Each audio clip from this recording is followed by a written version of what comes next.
deserve the best in quality, comfort, and value. They certainly like gas water heating because of the recovery factor. Natural gas is a feature that really does help sell our homes. Gas, the natural choice. Put everybody's name in the bag. Look, one of the little children draw it out. Okay, here we go. Michael Getz. Congratulations to Michael Getz of Atlanta, Golden Gallon and Citco's August Jeep Stakes winner. Michael won a 1993 Jeep Wrangler. Golden Gallon has 5 more Jeeps to give away, and you could be the lucky winner. So enter today.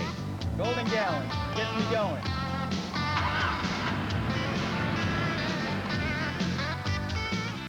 Every time Mercedes-Benz introduces a new car, other car companies rush to follow.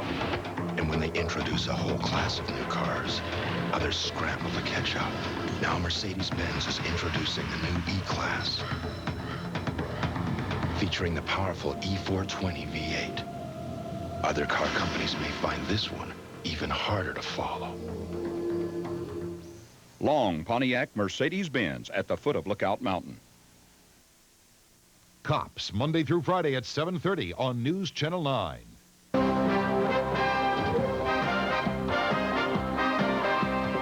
The following is a special presentation of ABC Sports.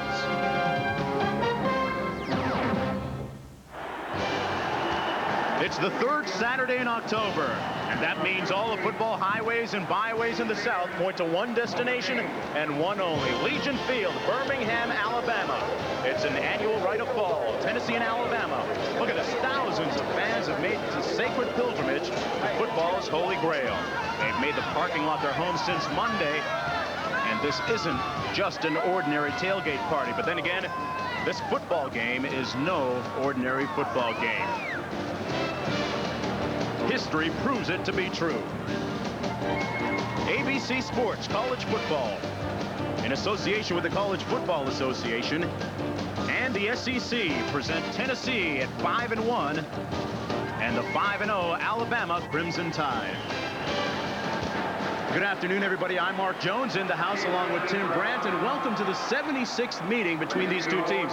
Hey, Tim, this is like football's version of Mardi Gras in October. This is fun, isn't it? Everybody's talking, though, about Alabama having beaten Tennessee 7 straight times, but don't hang that on Phil Fulmer, the Tennessee coach. This is the first game against Alabama for him as head coach, so his slate is clean. What a quarterback he's got, too. Heath Shuler. Now, his talents have been well documented. He's a Heisman Trophy candidate, but look at this. He was sacked 5 times last year against Alabama, so they'll try to have some misdirection, let him throw on first down. He's got to share the load, move things around, get everybody involved. Now, on the other side of the field, the quarterback for Alabama is probably the most underrated player in the country, Jay Barker.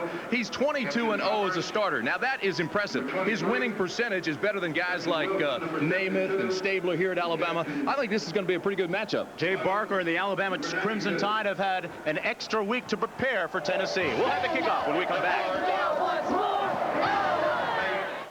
Elvira here, Mistress of the Dark and sometimes Surfer Babe, because Coors Light is the official beer of Halloween, and the party's at the beach, Malibu Beach, where you can hang 10. Look, Frankie and Annette. And of course, when it's time to chill, just reach for that cooler of Coors Light.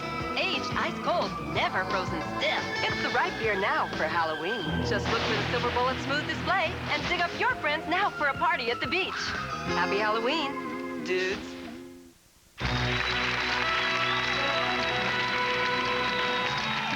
Owens Corning presents an exciting debut, Pink Plus, a new insulation that's silky to the touch. The reason? Pink Plus is our famous pink fiberglass insulation wrapped in smooth pink poly, which also makes it extra easy to install. So get in touch with a premier insulation. For the Pink Plus dealer nearest you, call 1-800-GET-PINK.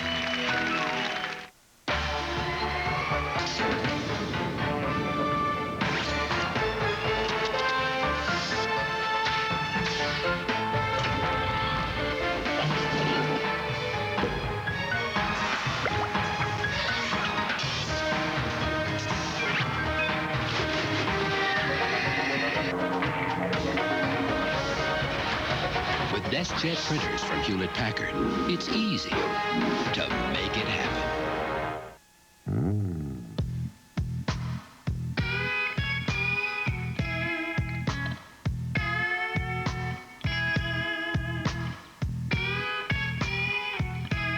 brute. Men are back. She says she left her lights on all day. Who gives you free emergency service if your battery ever needs a jump start? You're all set now. The Die Hard. Only at Sears. We're driven to satisfy. A sellout crowd here at Legion Field in Birmingham, Alabama on the third Saturday in October. I'm Mark Jones along with Tim Brent. We are just awaiting the opening kickoff. Tennessee and their head coach, Phillip Fulmer. He comes in with a record of 9-1. He won the last 4 games of last year when he took over, and he has done a fine job this season.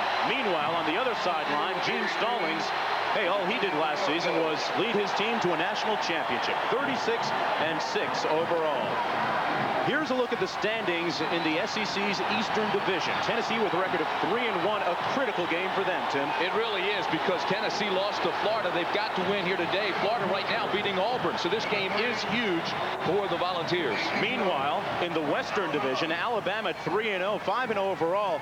Auburn not eligible for the title. They are 4-0, though. Yeah, see, that's huge also, and Alabama obviously in the driver's seat. That championship game will be here December 4th in Birmingham again, and it looks like Alabama will be involved. Alabama won the opening toss, but decided to defer. They put their defense on the field. Michael Proctor will kick it for Alabama. Back deep, Garner and Williams for Tennessee. Let me post this warning right away. Tennessee has speed and plenty of it.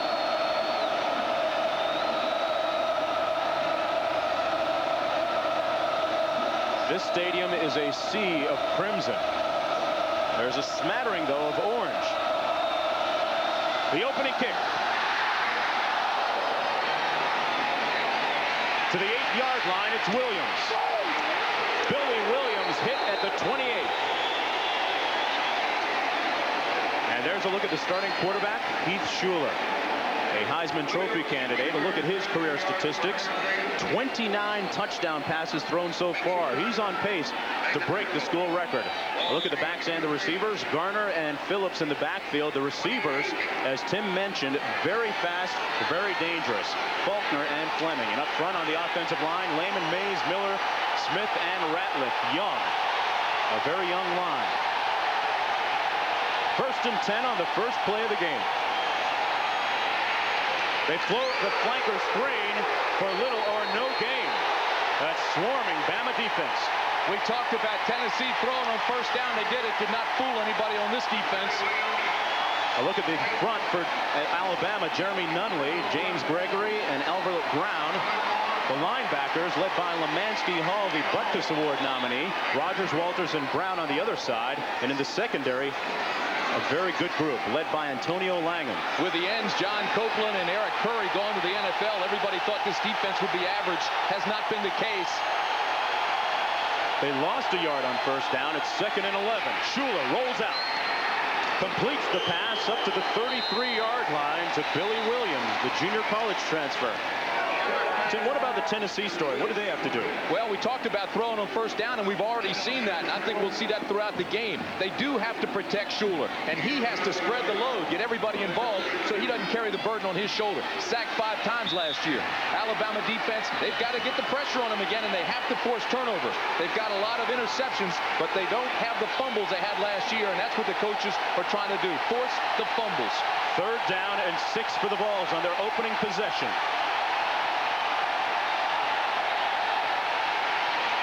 Shuler back to pass over the middle for Williams, and it's picked off. Willie Gaston. And he's down to the 44, tackled by Phillips, but Alabama makes the first big play of the ball game.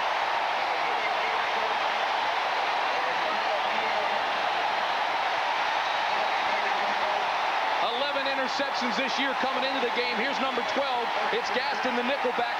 He's back in the midfield playing free safety.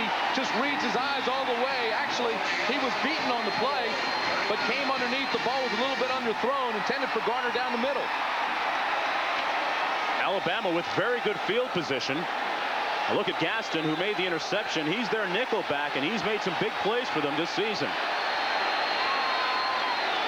Palmer in motion. They'll move him around, and he gets the opening carry. Up and down at the 47-yard line.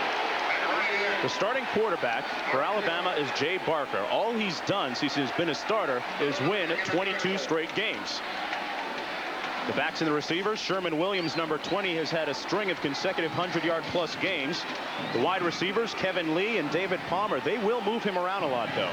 Up front, a very seasoned and experienced offensive line. Hammond, Clay, Shields, Stevenson, and Patterson. Boy, Alabama, at least one interception in 14 straight games. Second down and 8. The give is to the fullback, Terrence Lynch. He runs it over the right tackle, and he's down at the 47 by Horace Morris. I look at Tennessee defensively. They are exceptionally young up front and a little bit light as well. Morris, Yatkowski, Bonham, and Wilson. The linebackers have been shaken up just a little bit this week. Scott Galen replaces George Kidd. He's joined by Ingram and Talley. And in the secondary, Jenkins and Davis on the corners, Victor Brown and Jason Parker, the safeties. Third down and 7 on Alabama's opening possession. Barker. And it's short at the 40-yard line. Intended for Chad Key. So Tennessee's defense answers, and Alabama will have to punt. Key should have made that catch, and he knows it. It would have been a difficult catch, but it certainly was there and catchable. It almost appeared, Tim, as if he lost his footing as he was about to plan and make the catch. Rain last night, rain this morning. The field is wet. Brian Deal into punt. He's standing on his own 33. Back deep, Sean Summers for the Vols. And this one will bounce into the end zone. Tennessee, when we come back, will have the ball on its own 20-yard line. A 53-yard booth just underway in Birmingham.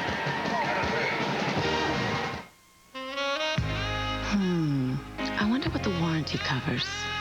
How does Prism's 24-hour roadside assistance work anyway? Can I get anti-lock brakes? Are the dual airbags really standard? Before you buy a new car, you have a lot of questions. Call 1-800-GET-TO-KNOW and get to know all the answers about the new Geo Prism. How about if I just take this one?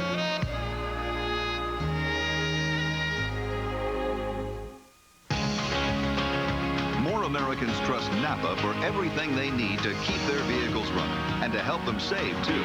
Get this Napa Power Battery for just $29.99 after rebate. An Evercraft 30-piece socket set is just $14.99.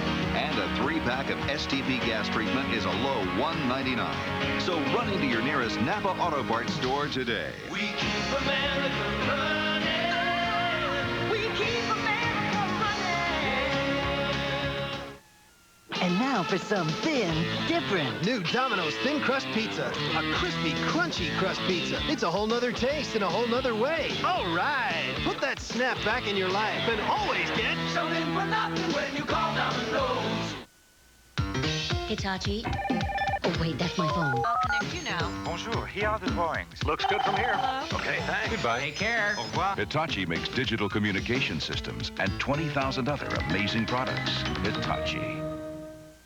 The Los Angeles Raiders, trying to climb up the AFC West, head to the mountains for a mile-high showdown with the Denver Broncos on ABC's Monday Night Football.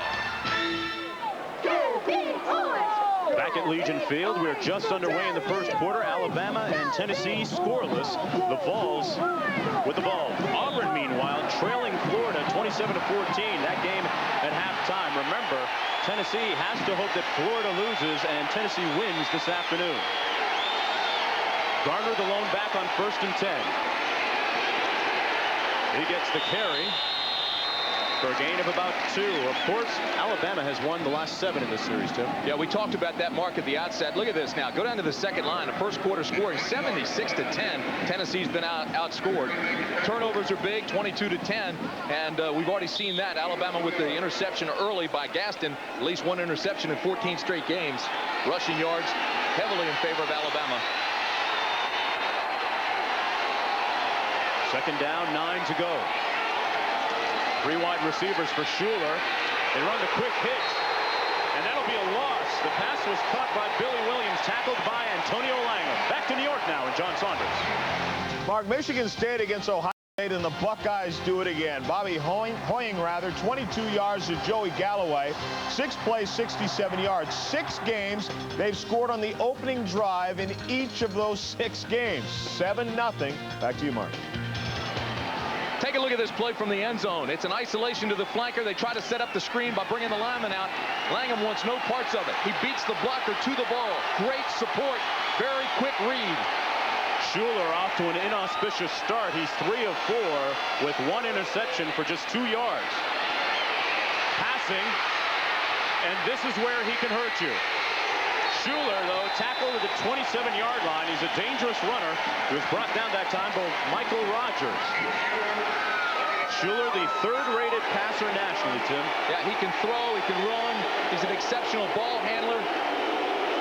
He was the SEC Player of the Week in Week 4. But right now, they're all over him.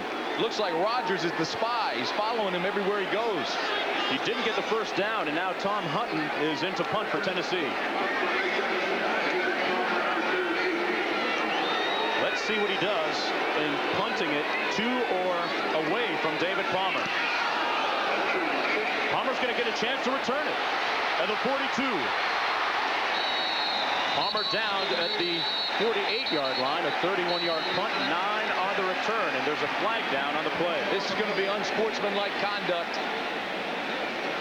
The easy way out here is to offset penalties. Hit them both.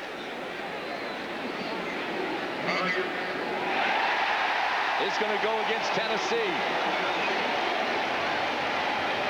There's a look at our officiating crew, led by Ron Gilbert.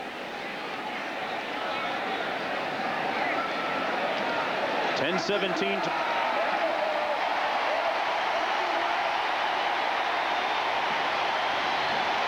See if we can pick it up. Take the end of the play here. Good coverage by Tennessee, but look at the right hand of your screen up to the face. It's a backup fullback, Mario Brunson, that time, that was leading the extracurricular activity. But it was Darrell Blackburn, 44, that went to the head. Alabama gets a little help on the play, and now we have another flag. A little motion on the left side of the line. You know, for Mario Brunson, that's a mental mistake that cannot happen in a game of this magnitude. Emotion gets in the way of concentration, and that was a terrible mental mistake on his part. You will see that happen, though, in a game of this magnitude. I'll tell you what, you put Alabama on that side of the field, shorten the field offensively that much, and it's like running downhill. 2nd down and 15 after the infraction. This is Sherman Williams. Tackled by James Wilson. That was 1st and 15 in 5 straight 100-yard games for Sherman Williams. That's a school record. He's on a pace to go well over 1,000. He's the leather lugger. He's the guy that carries the football most of the time. Out of Mobile, Alabama, averaging 5.5 yards a pop.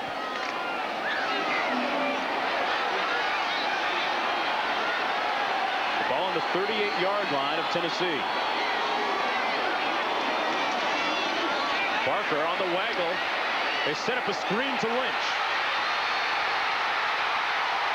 Terrence Lynch near the first down marker at the 24-yard line before he's tackled by Reggie Ingram.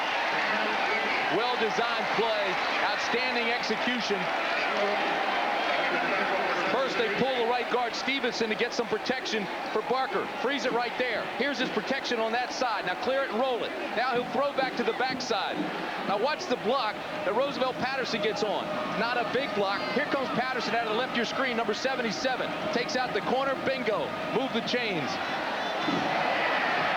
Good ball handling that time by Jay Barker as well. He's not flashy, Tim, but he gets it done. They needed 14 yards. They got 14 yards and an inch. I tell you this, now they're down in the red zone, or what I like to call the green zone. This is the money area, and Alabama has scored 21 of 25 times inside the 25. A model of efficiency. 9:19 to play in the first quarter. Alabama on its 2nd possession of the ballgame. Lynch and Williams in the offset eye. Sherman Williams. Oh, bounces off one like a bowling ball. Down to the 9.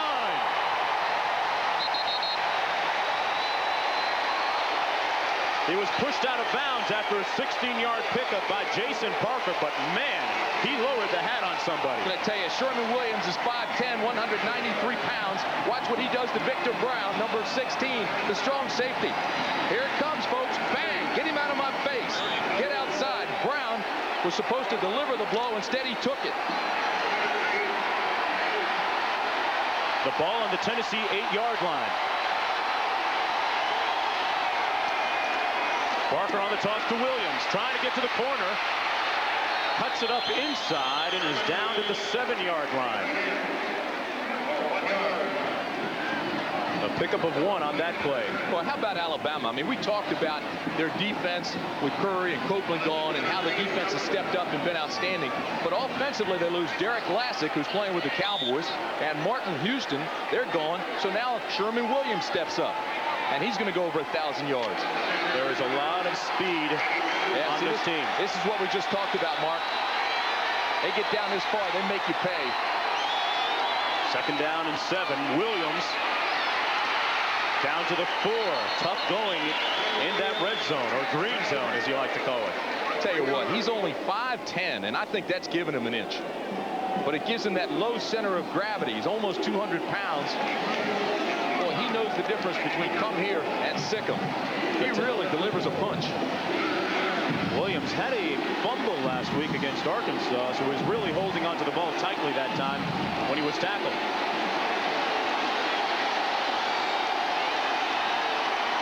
Third down and goal. Going to the fade pattern for Lee, incomplete in the end zone. Bounce right off Ronald Davis's helmet. Davis saying, not here, not in my neighborhood. Oh, he got a break. He got a break. He didn't even see that ball coming. It hit the back of his helmet. Ronald Davis, the corner. They go to the fade. Go ahead and roll it. Watch this now. He locks in. He's in man coverage. All of a sudden they say, hey, if I'm even, I'm leaving. Lee thinks he's got this, but instead it hits the back of the helmet of Ronald Davis. A 22-yard field goal attempt by Michael Proctor, and it's good.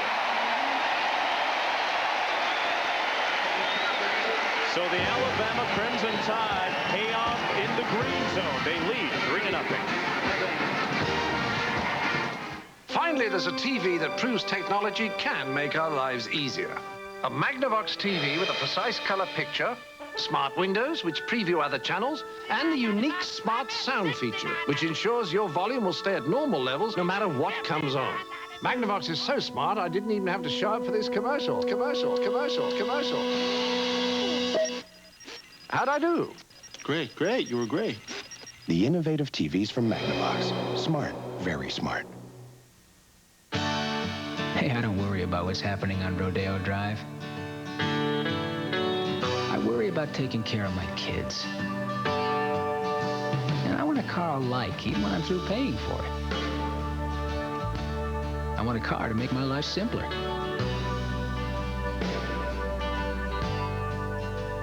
Isn't that what a car is for, anyway?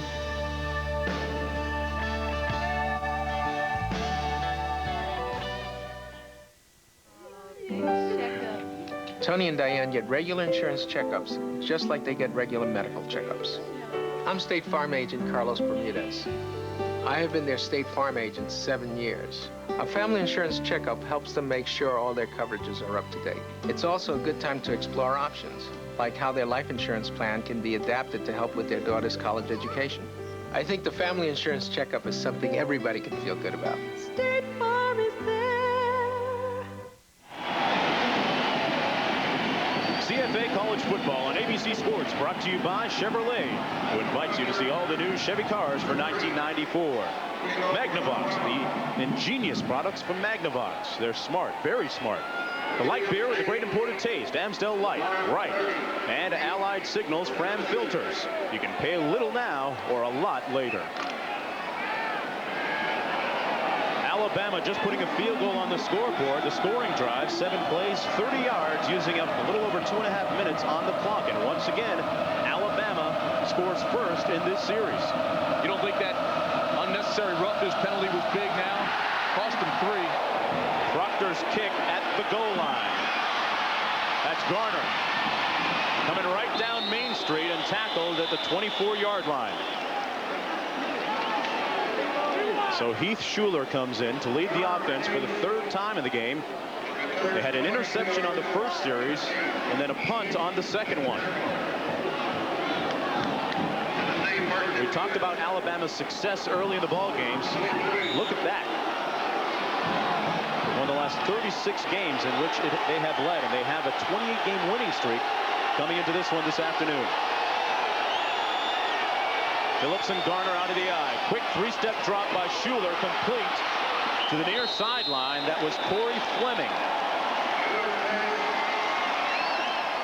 Well, I tell you, that first quarter thing's big. Now you can change that 6 to a 9, 79-10.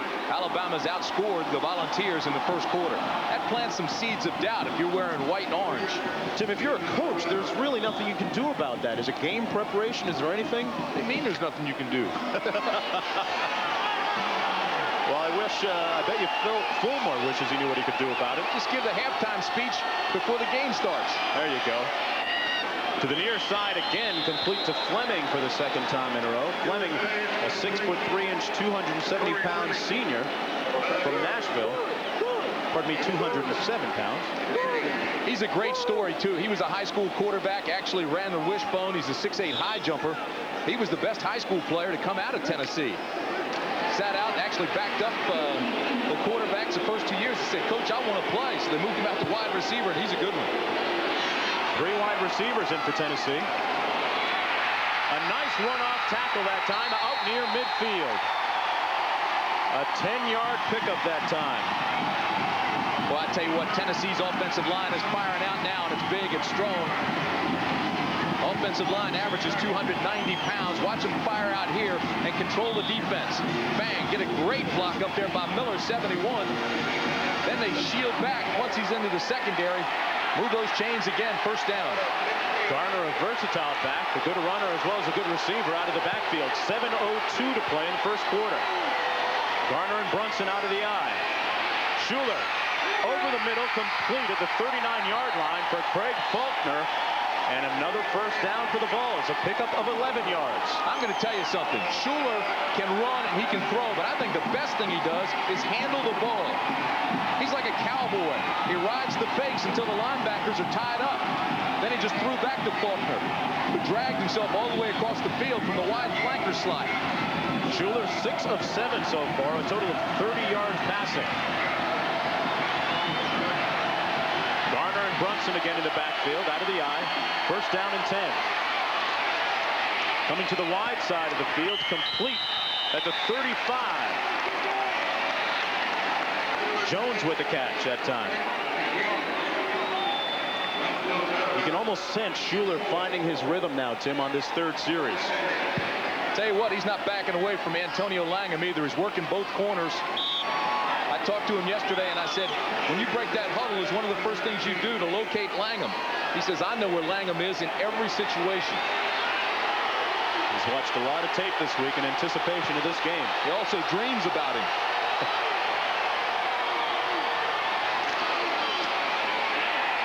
A carry to the fullback, Mose Phillips, down to the 26.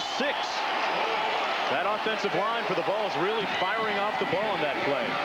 Tackled by the strong safety, Sam Shade. So Tennessee, the 10th-ranked team in the country, moving the ball here on their 3rd series.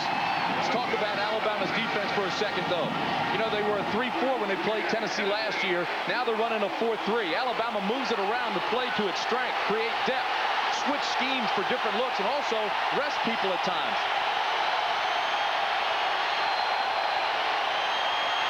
Back to the weak side. It's complete to Fleming. Corey Fleming, and he could score. But there's a flag down. And Fleming is down at the 2. But there's a flag back at the 28-yard line. Let's see what it's about.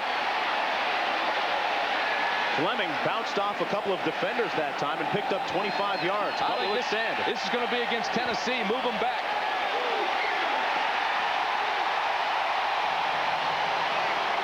That'll drive Phil Fulmer crazy. They're killing themselves with mistakes. Fulmer telling us yesterday that since he got the head coaching job, he's put on about 20 pounds and lost a little hair. Yeah, you know, he played for Tennessee in the late 60s, early 70s. Played at 215. Offense lined up in the neutral zone. 5-yard penalty. Previous spot. Still first down. Now the 20th coach is at his alma mater. Players love him. He's like a player's coach. They know he's been down on the field. He's played with them.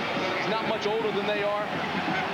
Talked about losing hair. A few more plays like that for Tennessee, and he'll be a candidate for Hair Club for men.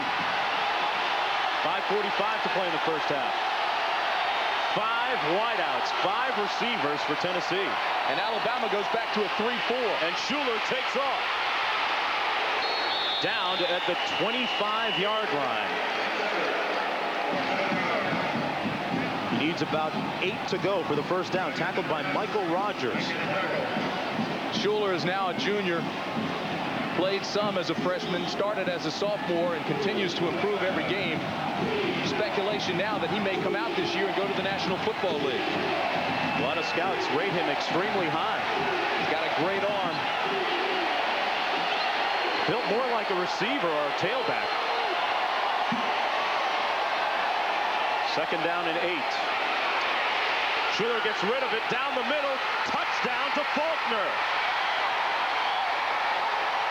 A 25-yard strike.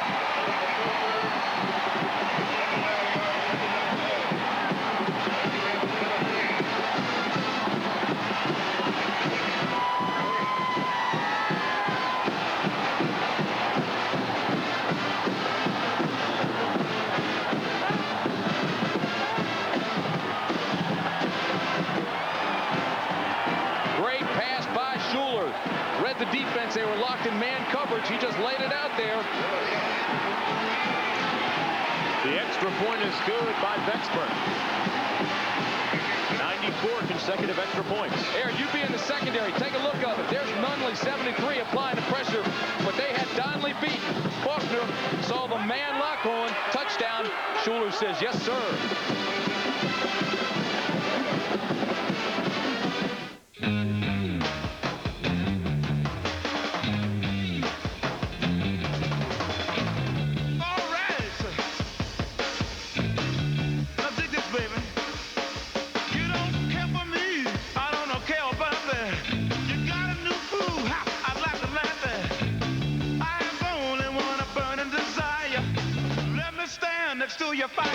The new Camaro. What else would you expect from the country that invented rock and roll? Hold on. I don't just overnight the package. Yeah, sure. Overnight it. Might as well overnight it. Overnight this. Overnight the overnight. Overnight. Sometimes overnight is overkill. So kick the habit with Priority Mail from the Postal Service. It's not overnight, but it's fast delivery, special handling, and 2 pounds is only $2.90. Morning. Thanks. When overnight is overdoing it, remember, we deliver for you. Call and we'll start today. Wouldn't it be great if you were stranded on a desert island with a beautiful woman named Betty? Cool. And while scouting the island, you were suddenly surrounded. You! But then, they noticed your shoes. You! Great one! Booga, booga! So they gave you gifts. Keystone! Keystone Light, and Keystone Dry. Specially lined for really smooth. Bottle beer taste and care! Quitting time! Wouldn't that be great? Heath Shuler of Tennessee phoning the SID department saying, guys, that's a record. I hope you got it. That touchdown pass was the 19th this season for Tennessee, for him. I'll tell you something, too. It's the first time that Alabama has trailed this year. As a matter of fact, you have to go back to the first quarter of the championship game in the SEC last year. Let's see how they respond. The kickoff down to the 7-yard line to Kevin Lee.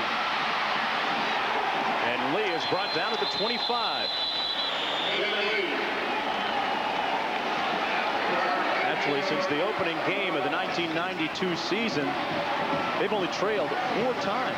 Yeah, but look at this. You think that's not amazing? Look at the minutes played, and the total time that they've trailed is 29 minutes. It's unheard of. So they're in an unfamiliar position right now. Tennessee with a 4-point lead with 4:48 to play in the first quarter. Key for both sides is patience. Jay Barker has proven that he has it. They fake the reverse, and it is a reverse to David Palmer. And he's got room. The deuce is loose and out to the 42. A 17-yard pickup for Palmer. The first time he touches the ball this afternoon. Tackled by Austin. We talked about Palmer having to touch the football today. They're going to try to kick away from him, but Alabama's got to get him involved, so they do here. Williams on the reverse gets it to Palmer. Fastest guy on the team, certainly the most talented, most dangerous when he has the ball in the open field. Got some great blocks. I mean, Barker even got one. The quarterback. I tell you, Palmer has mastered the 3 R's, receiving, running, and returning. I don't think Gene Stallings wants to see Barker throw too many blocks this afternoon, though. Play clock was down, ready to expire. Barker had to take a timeout or face a delay game. 4:09 remaining in the first quarter. Tennessee answering that Alabama field goal with a strike of their own. They lead 7-3. Today, Michael White is having a lunch meeting in Indonesia without even leaving town. This is your life. Mary Kaplan is keeping things moving in her office, even though she's going nowhere fast. This is your world. With everything from local to long distance to cellular, it's easy to see why Sprint is the choice of millions who need to be there now. Be there now. Life won't wait. Be there now.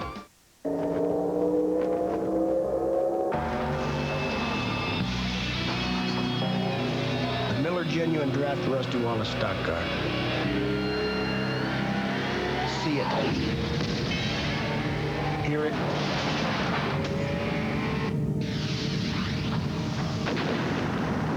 Feel it.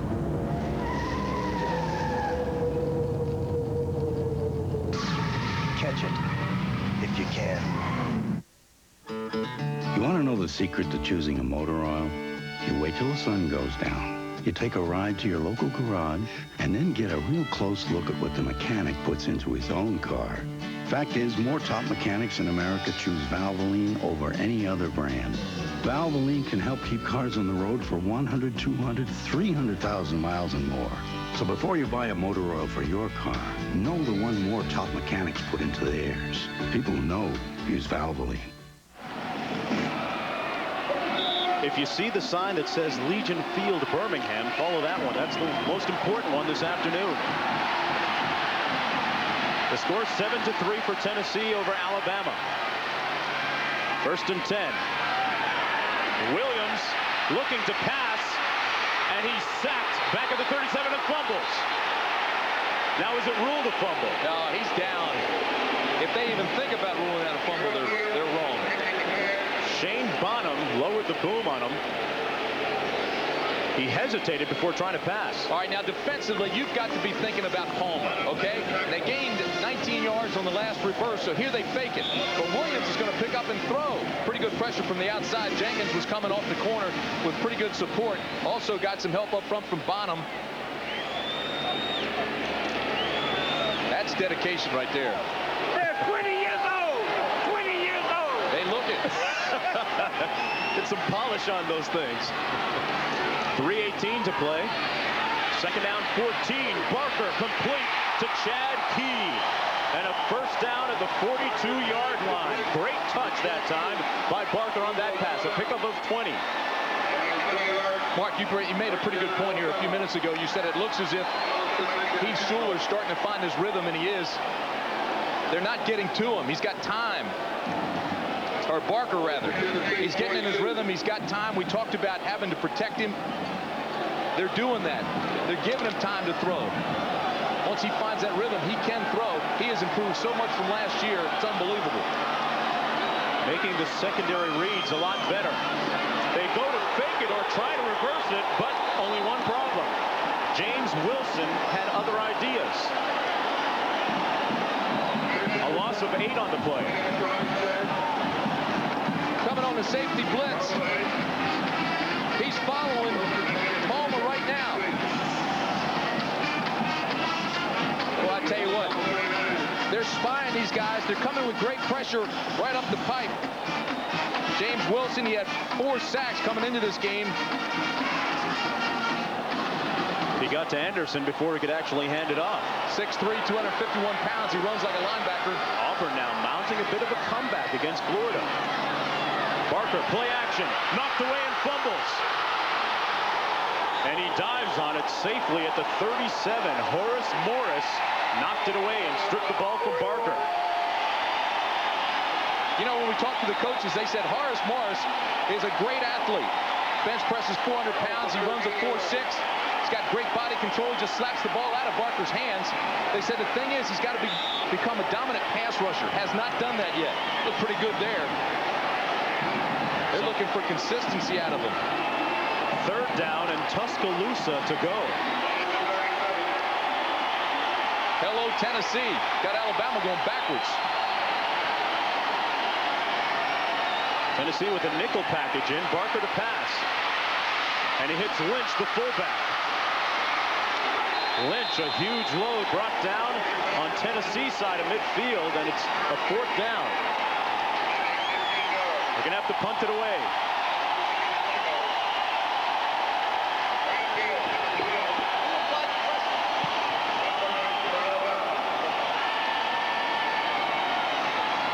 So the Tennessee defense makes its first statement of the afternoon. Brian Deal standing on his own 38.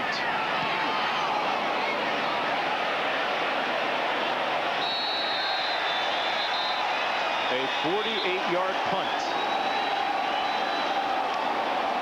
Next Saturday, ABC Sports presents exciting regional action. In the Big Ten, the Fighting Illini battle the Wolverines of Michigan. In the West, Fresno State battles BYU, plus other key games in the South and Pac-10. Check for the game on your ABC station and for the games available on pay-per-view. All next Saturday, 3:30 Eastern, 2:30 Central on ABC Sports. Michigan with a huge win this afternoon against Penn State. This is the first real big test for Alabama this year. Played Tulane and Vanderbilt and Arkansas and Louisiana Tech. But this is the real deal here. A step up for both squads. Shuler fires complete. Fleming with a gain of about 8 on 1st down. Well, see, now I think Tennessee has played a tougher schedule. As a matter of fact, they played Florida already. Lost that game. It was a wild one, 41-34. But I think it helps a team like this. Not the loss, but I mean, having played that tougher schedule when you come in to play Alabama. Tim, what are your thoughts on the extra week for Alabama to prepare? Does it make that much of a difference? If you're banged up, an off week helps. But I don't like it because it takes your momentum away. 5-0 and have to sit out. Shuler now has hit 7 straight passes since that interception. They run it on this play out to the 33-yard line. That's the backup fullback, Mario Brunson. He had only 2 carries, coming into this afternoon. Tackled by Kelvin Moore. 20 seconds to play here in the opening period. It's Tennessee against Alabama. They love the way Brunson blocks, too. Jams it right up there. Vicious blocker. Hurt his knee last year. Had to sit out. Well, that run by Brunson was the last play of the 1st quarter. And a bit of a surprise in the fact that Tennessee leads. One of the few times Bama has trailed this year. 7-3 after 1.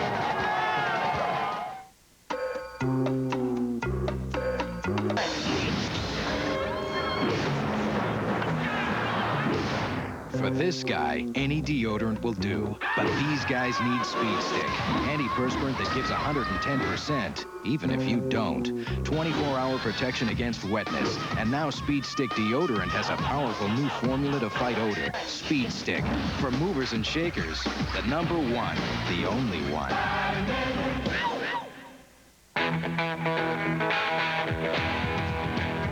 Americans have always had a love affair with their cars. Who do you love? Who do you love? Yeah, who do you love? And when it comes to plugs and filters, we guarantee to keep that spark going for a long, long time.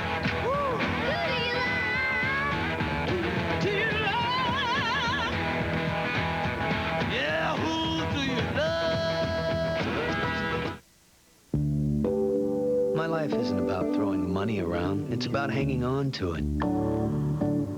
It's not about owning a $40,000 car. It's about owning a good car. It's not how much something costs that matters to me. It's how well it works. Look, don't tell me what I want. Show me you've got what I need.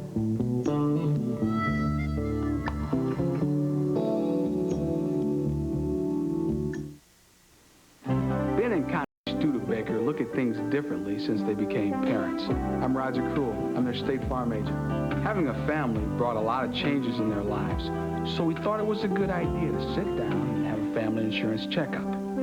We started by adding to their life insurance protection. Then we went over all their family insurance to help make sure their coverage was up to date. After all, you never know what could happen. And like a good neighbor, State Farm is there.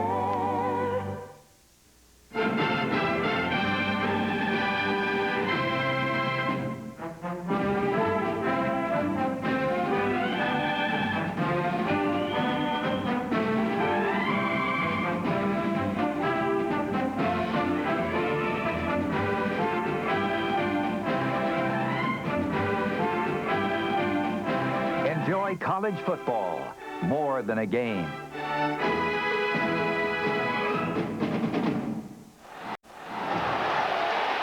John Mark Stallings, one of the many people on hand here this afternoon, the coach's son for Alabama.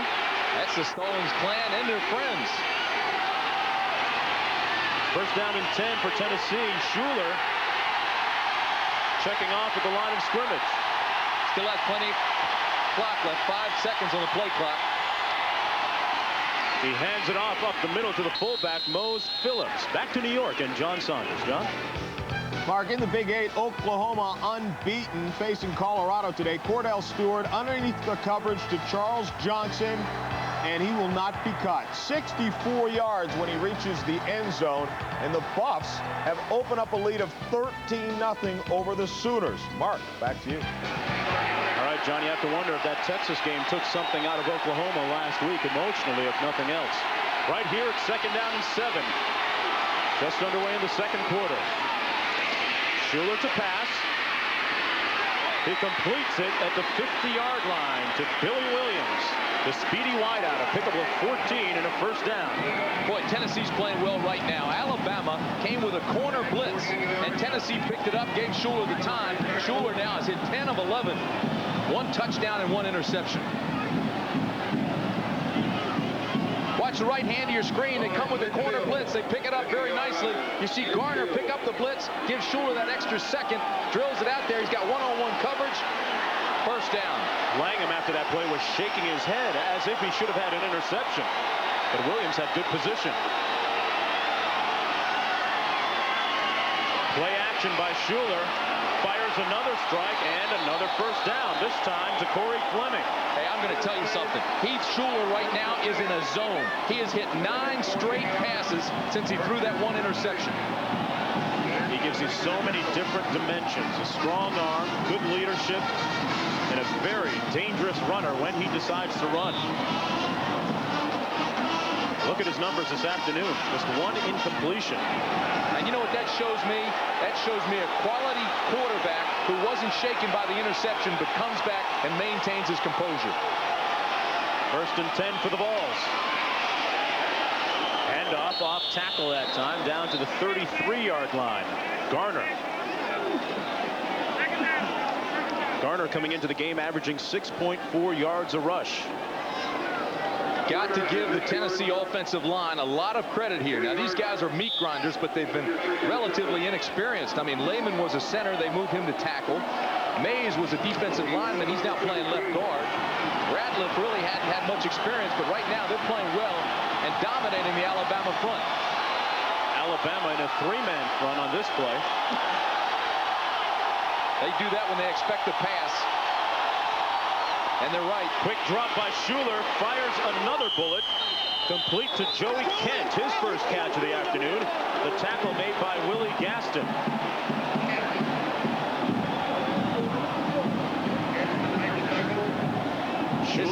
This game is special for Joey Kent. You know, he's from Huntsville, Alabama, coming back here to Legion Field to play, wearing that orange. Kind of makes the chest stick out a little bit. Yeah, look at him. See, he says, all right, guys, I got it. I got my catch. A little TV time with that reception. Ken, just a freshman. 6'1", 175 pounds, but like so many Tennessee receivers, present and past, he can fly. He's close to the first down. They bring the chains all the way across the field.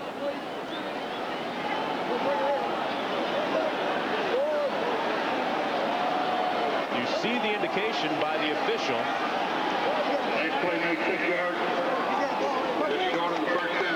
They are just short of the first down. All right, so most of the first quarter and here in the second, Tennessee has gone without a tight end. They've been using 3 wide receivers, but now they bring in David Horn, the tight end, because it looks like they're going to jam this thing right up there and try to get the first.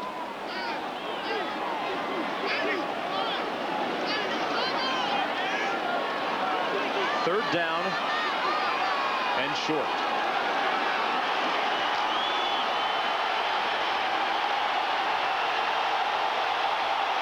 Two tight ends in, Scott Pfeiffer and David Horn.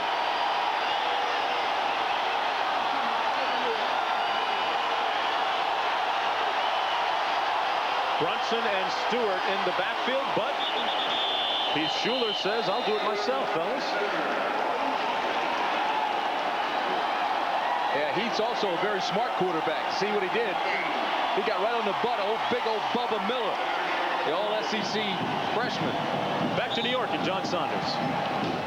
Mark, Heath Shuler having a big game, and here's the guy he's chasing for the Heisman Trophy. Charlie Ward hooks up with Tamarick Vanover, and this one's 86 yards. Look at the speed of Vanover to the end zone, and Florida State #1 with a 7-0 lead. Mark.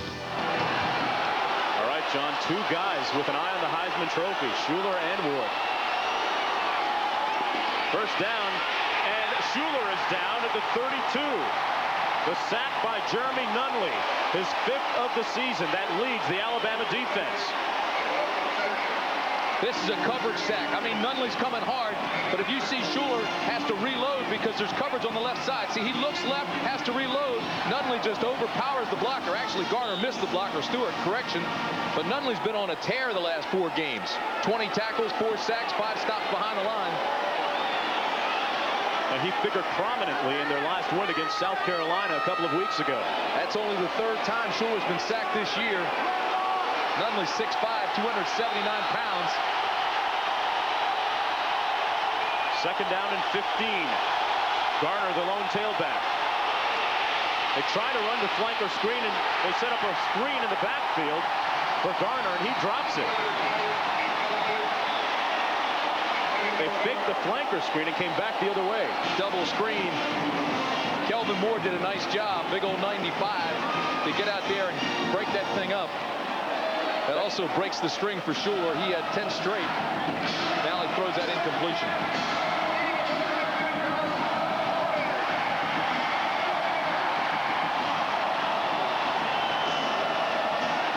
Penalty against Tennessee, but it's declined.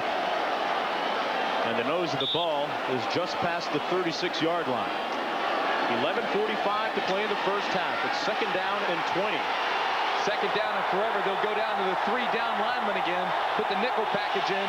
Alabama defensively. Bexford anticipating a field goal, warming up on the sidelines. Shuler all day and down and fumbles.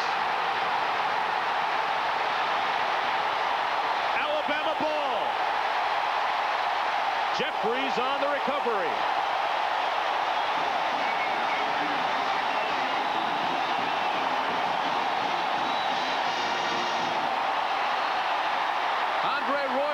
The blitz, 36, strips him from behind.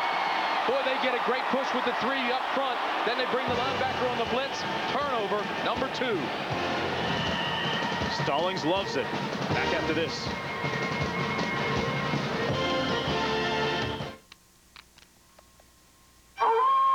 If you want rich, powerful, theater-like sound, with no extra speakers or wires, RCA Home Theater with SRS.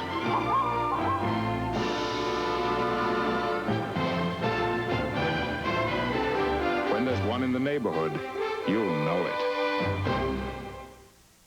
You know, if life were perfect, women would let guys drink milk straight from the carton.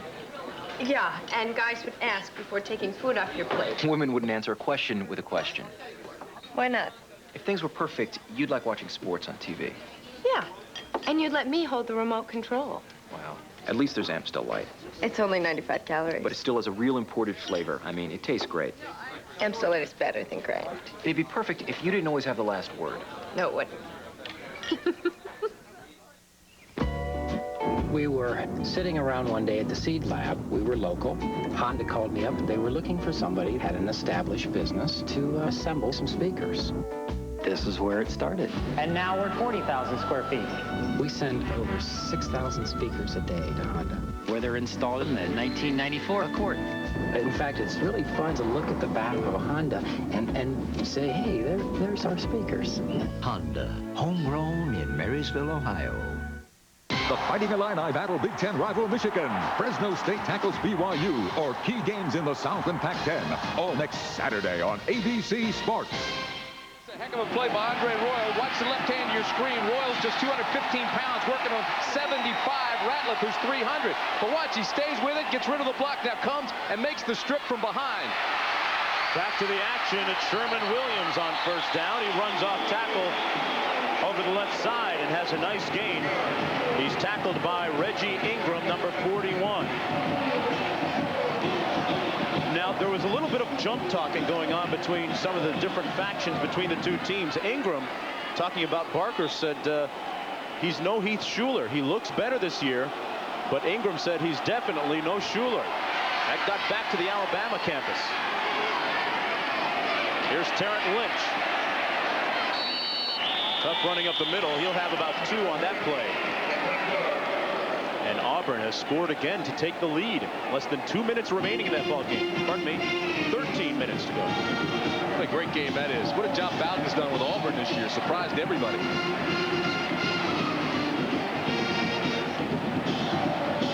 Ten and a half to play here in the first half. Tennessee with a 7-3 lead. I'm still trying to figure out what the trash talk is you're talking about with Ingram. I mean, he stated a fact. That's true. I think Barker will agree with that. Yeah, I really think that it's a first down for Bama. What some of the Tennessee players may be trying to do by making those kind of statements is trying to get Heath Shuler a few more votes maybe in the Heisman race. Well, they won't upset Barker because he'll be the first to tell you he's not a Heath Shuler. But he plays within himself and knows his skills probably better than anybody in the country, and he is underrated. Williams in the backfield.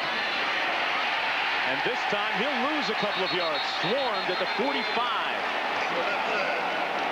You know what's amazing to me, Mark? What's amazing to me is Alabama's run the ball now 9 times and has yet to throw on first down. This is first down, so if I'm playing defense for Tennessee, I say, well, here they come again. They're going to run. They do. They get them. Got to mix things up. Got to break your tendencies. Put the defense on their heels a little bit. Key point so far, David Palmer's only touched the ball once, too, on that reverse. Pardon me, twice. He looks to Palmer's side this time, but throws underneath to Johnson, the tight end, and he's down at midfield at the 50. Tony Johnson, a big target at 6'5", 248 pounds. It's a well-designed play. You had Palmer out there wide. You had him drive off the defensive back and just bring Tony Johnson underneath in the void, the area, the open area. Johnson had 7 receptions coming into the game for a total of 70 yards.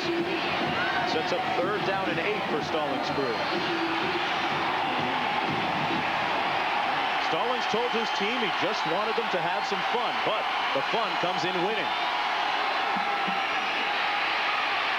3rd and 8 for Palmer. What a grab! The deuce. And a first down.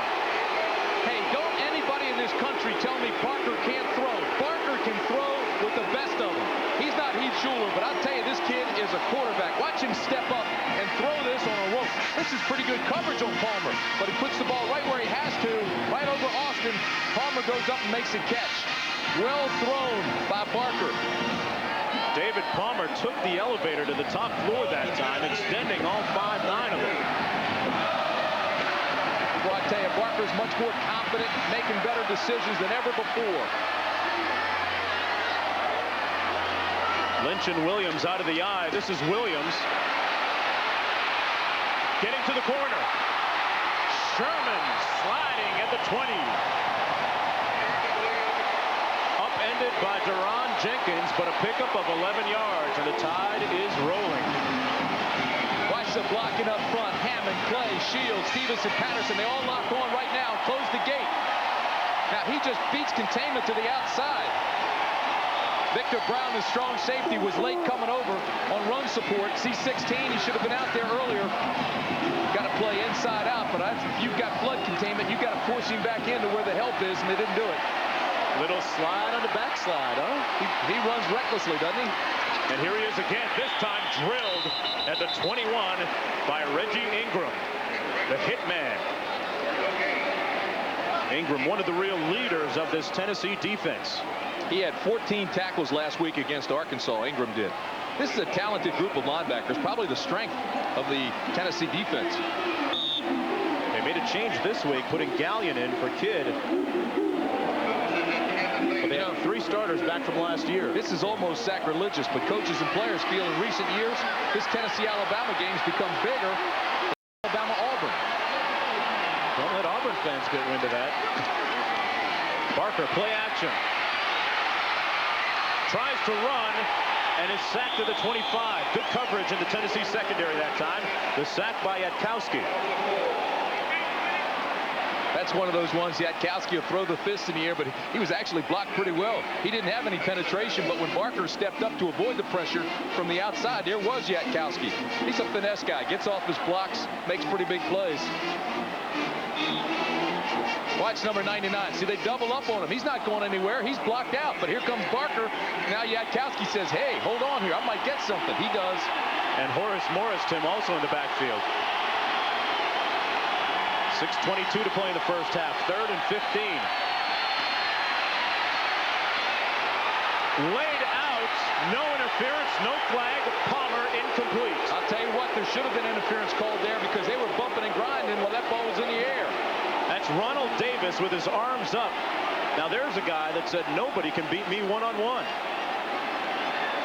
including David Palmer. There was definite contact with the ball in the air. That's pass interference. No call. The officials missed this one. Michael Proctor in to attempt a field goal from 42 yards out. He's 6 of 10 on the year. This would be his long for the season. And it's no good. He missed it to the right.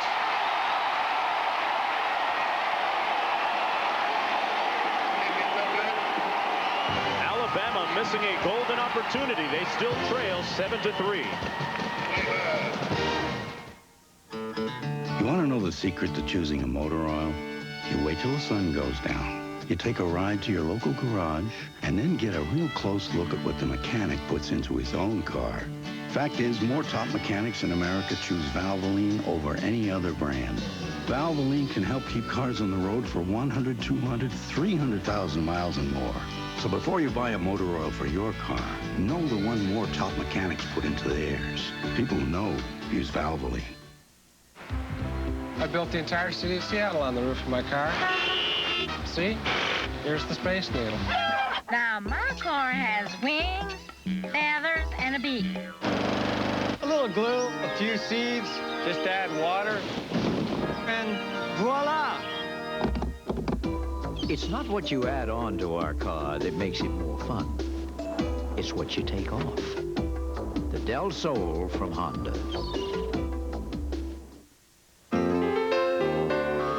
Probably have a good idea of what to do with old tires. But when you need new ones, no matter what you drive, it's a good idea to go to Pep Boys. They'll help you choose from a huge selection: Michelin, Uniroyal, BF Goodrich, and Cornell, and have you on your way in under an hour with a low price guarantee.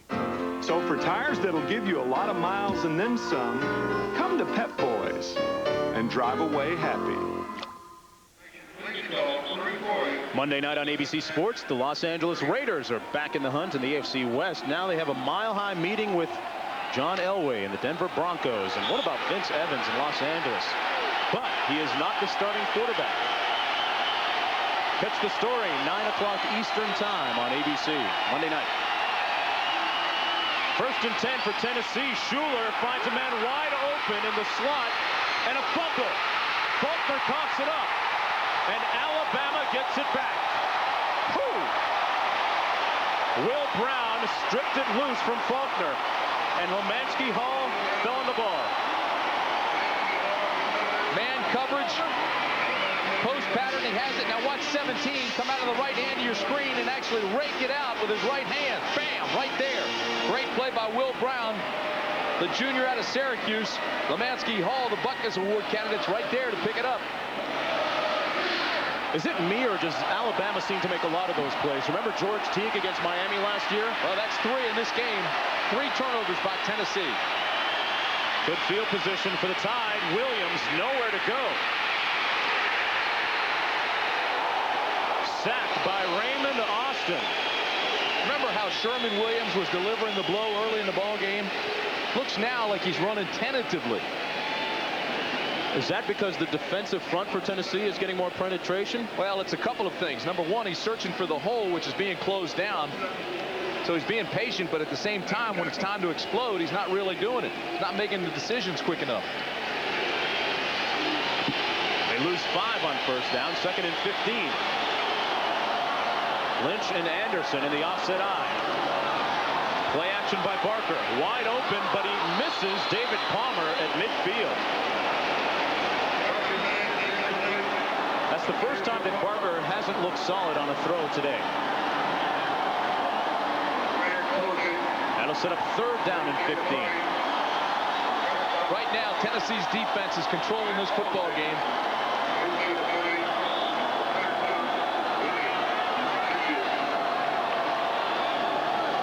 Alabama with the longest winning streak in the country, 28 games.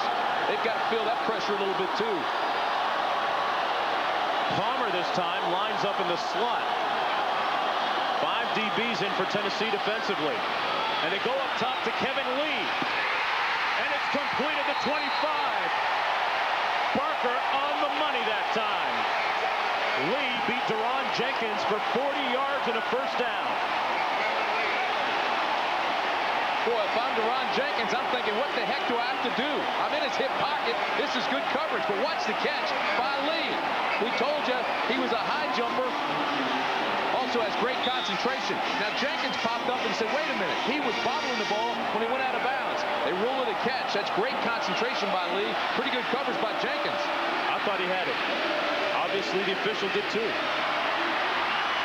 The ball in the 25, 1st and 10. Williams running authoritatively that time down to the 17-yard line.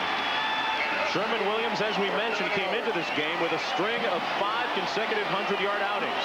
Yeah, he needed that run, too. The entire offense did. The last 7 carries, they got only 9 yards, so they need to bust a few, get that confidence back. Averaging only 3 yards a rush this afternoon. Keep in mind, this Alabama offensive line lost only 1 starter from last year's club, but that was George Wilson. Lynch and Williams in the offset eye. Palmer in motion. It goes to Williams, and he's down at the 21-yard line. I think Sherman's getting a little frustrated right now. Maybe a little winded, too. As soon as he touches the ball, they're all over him. Shane Bonham making the tackle that time. Williams is going to come out of the ball game.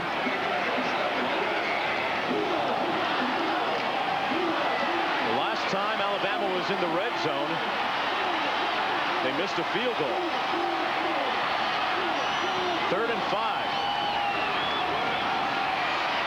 Barker sacked back at the 30. The Tennessee defense led by James Wilson sacking Barker. Wilson's 5th sack of the year. We told you he's 6'3", 250. Reminds me of Monty Coleman of the Redskins. He's got great speed, most consistent defensive lineman, and he's very physical. Look at him here. He's being held. He breaks loose from Stevenson, forces Barker, and makes the play. Michael Proctor in to attempt a field goal from 47 yards out. He's 0 for 1 on the afternoon. His long this year is only 31 yards. This one is dead center.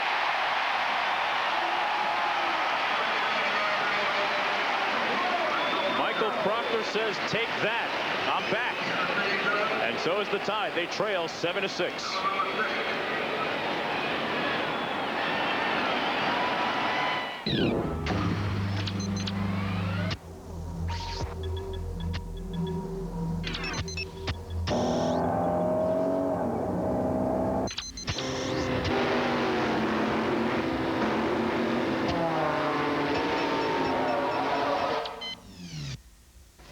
Honey, we're leaving in 10 minutes. While virtual reality isn't quite here yet, the car is. The new Accord from Honda. I had a good run in football, but in real life, you can't run forever. So after football, I went back and got my master's in education. You see, one great running back can change a football game, but one great teacher can change dozens of lives forever. The Hitachi Promise of Tomorrow program gives teaching scholarships to students at all 67 College Football Association members. Coaches have inspired me. My friends have inspired me. But nobody is more inspiring to me than a great teacher.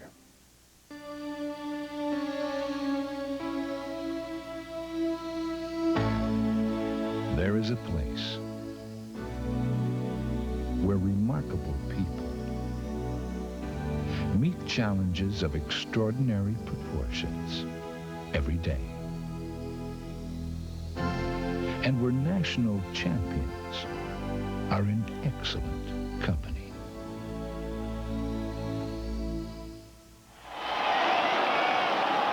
So Michael Proctor caps a 7-play, 32-yard drive using up 2:55 on the clock with a field goal. And that ties his career record for distance. Tell you what, those 2 field goals were hard-earned, too. Tennessee defensively is not giving up anything. That defensive front, which is a little on the small side, doing a great job this afternoon.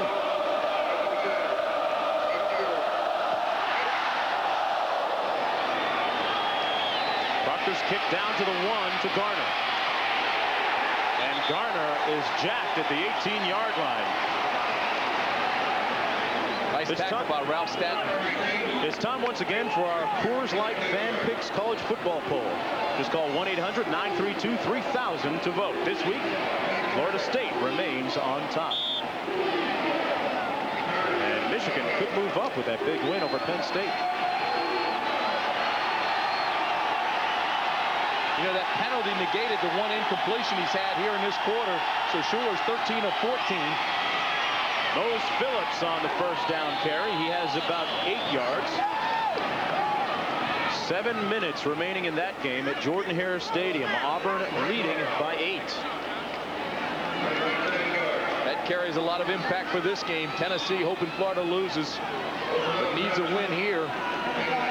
Too early for them to even think about scoreboard watching. All right, let's get back to Shuler watching. He's hit 11 passes in a row. This guy is cut right out of the quarterback mold.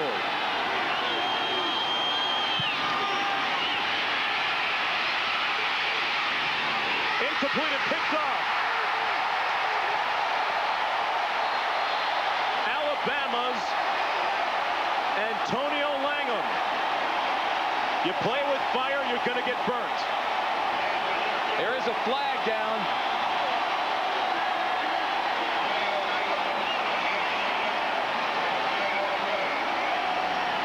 It's against Tennessee. So the record stands for Antonio Langham.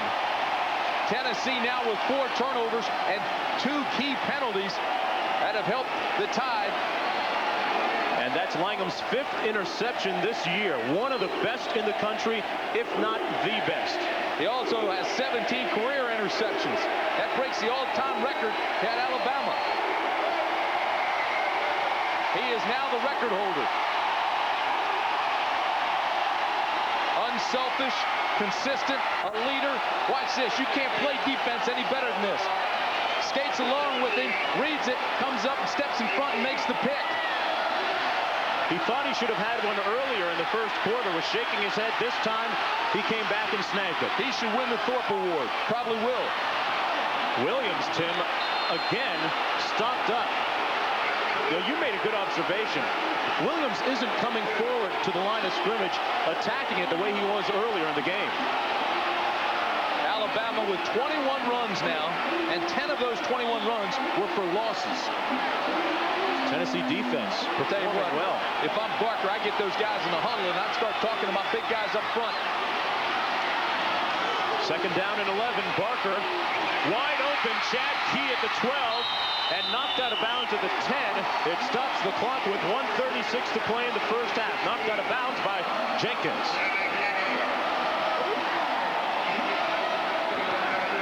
Well, I don't know. Jenkins, the defender working on Key that time, was playing so soft on the corner, I couldn't tell if he was in man or zone coverage. He was in another county is where he was. The nose of the ball just past the 10-yard line. Williams and Lynch lining up out of the eye on 3rd and 2. Williams trying to get outside and dragged down nicely that time by Ben Talley. A 6'3", 235-pound junior, the team's leading tackler. And the clock running with 1:20 to play in the first half. He's having another great year. Last season he had 3 fumble recoveries, several sacks, 2 interceptions, a blocked field goal. He's the big play guy. Tim, again, if you're Gene Stallings, you have to be concerned that, pardon the pun, the offense is stalling in this part of the field. Proctor in to attempt a field goal from 30 yards out. He's 1 of 1 on the afternoon. We see you, Antonio. Make that 2 for 3. Concern, yes. Panic, no. They keep banging away. They now have the lead back. The good field goal gives Alabama a 9-7 lead. These guys are the defending national champions. 28 wins in a row. They aren't going to panic. Coming up on the Prudential Halftime Report, John Saunders will have scores and highlights from all of today's action, including a look back at today's Michigan-Penn State game, a victory by the Wolverines in that one.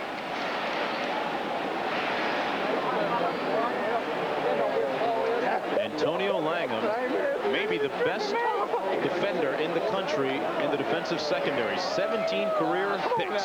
I just gave him the Thorpe Award. When does he collect? I got a ran out and did the high before for you, but I ain't running. I ain't do the high before. You know, they have a lot of speed in that secondary. Not quite as much as last year. Last year, they had blinding speed. This year, their speed is just amazing. George Teague, of course, a first-round pick of the Green Bay Packers. He was on the other corner last year. Yeah, we talked about Alabama losing John Copeland and Eric Curry to the NFL. George Teague, you mentioned. A lot of people really thought that the defense would be average at best, but they do have great speed. It's a great scheme, and the coaches do a good job with these guys. But I'll tell you, the defense is playing right now is Tennessee's. The ball's trailed by 2, 9-7. Proctor with the kick. Back deep, Billy Williams and Charlie Garner. That's Garner. Makes a couple of nice moves. And Garner is down to the 26. Flag down on the play. Remember that graphic we showed early in the ball game, and we said that Alabama trailed for only 29 minutes last year? Well, in this game, they've already trailed for 19 before they just got that last field goal.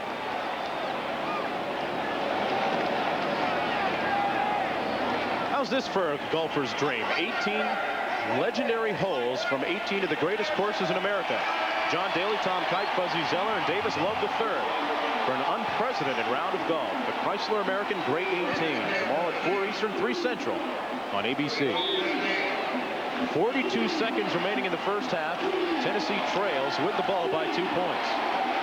The story of the first half has been the Tennessee defense, although they trail. And turnovers. That's been a big story. 3 of them. 4 of them. That's Garner running well out to the 30-yard line and tackled by Michael Rogers. And the clock stops with 34 seconds to play in the first half.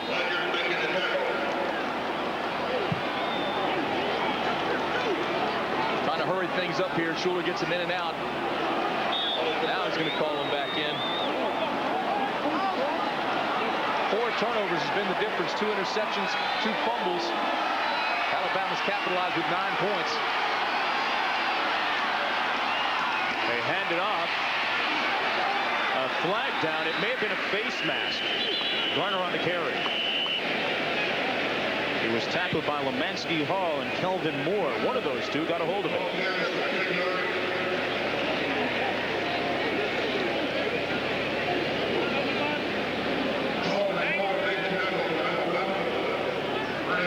See if we can pick up the face mask here. Cuts it inside. Now here comes Garner. There's the reach in. That's incidental at best. It was Kelvin Moore. With 16 seconds to go. I thought it was John Walters. Maybe they both had him. Timeout Tennessee. Now with 16 seconds to play in the first half, getting into field goal range really isn't an impossibility. Bexbert has already kicked one this year from 51 yards out.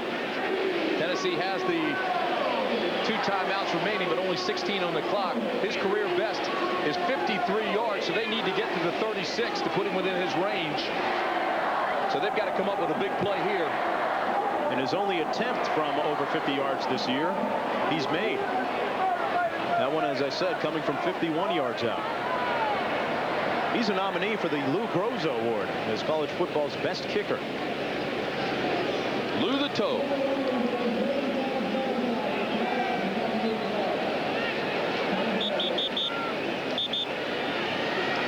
The ball is on Tennessee's 41-yard line.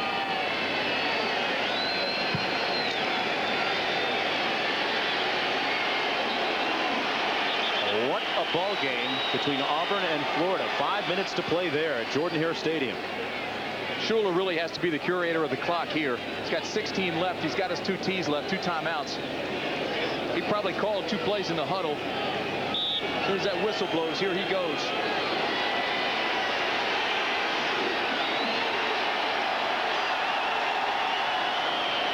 Four wideouts for Tennessee. Shuler comes to the near side. It's complete, and the clock stops. The ball is at the 47-yard line. Play took 6 seconds. They move it down to the 46. He's got 10 left on the clock. Still has his 2 timeouts in his pocket. Mose Phillips with a pickup of 13 yards. Shuler has so much more poise this year. He has grown a lot in one season. What a great decision that was, too, because Fleming was wide open, but he was down at the 40, but he was by the hash mark. So had he caught it, they would have used one of their timeouts. The clock wouldn't have been able to stop like it did by stepping out of bounds. 10 seconds to play in the first half. To the wide side of the field, and it's incomplete. He throws a bounce pass intended for Craig Faulkner, and there's just 5 seconds to play. That won't hurt him. He's telling Faulkner, though, got to come back, look over your right shoulder. That ball was underthrown. How about Faulkner? He's recovered from that wrist injury, almost ended his football career. Didn't play in the spring. As a matter of fact, said, that's it. I'll never play football again. This wrist is too bad. Decided he missed it so much, came back, plays with pain now. He's got a bad wrist. The tendency has been to call him a possession receiver, but forget it. He has very deceiving speed. He's fast.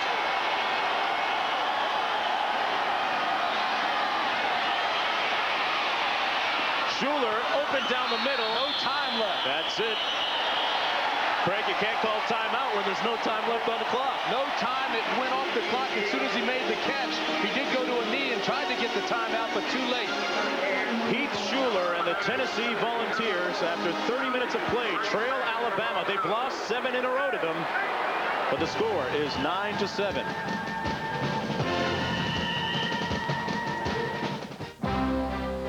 CFA College Football on ABC Sports, brought to you by American Honda, who has been making quality cars in America for the past 10 years. And Coors Light, aged ice cold for that pure taste of the Rockies. Reach for the silver bullet, the right beer now. We'll be back with halftime activities after this message and a word from our ABC stations.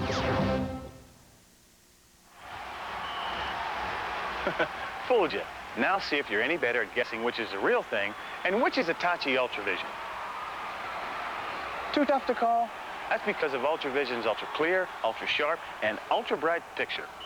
Hit it! Okay! Ultra clear! Ultra sharp! Ultra bright! Ultra vision! Maybe she wants my autograph. Maybe! Yeah, Ultra Vision, only from Hitachi.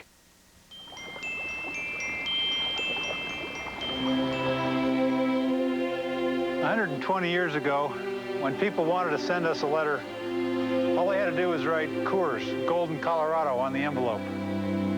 That'll still work today. So if you want to drop us a line about beer or baseball or whatever, it'll get here. Honest."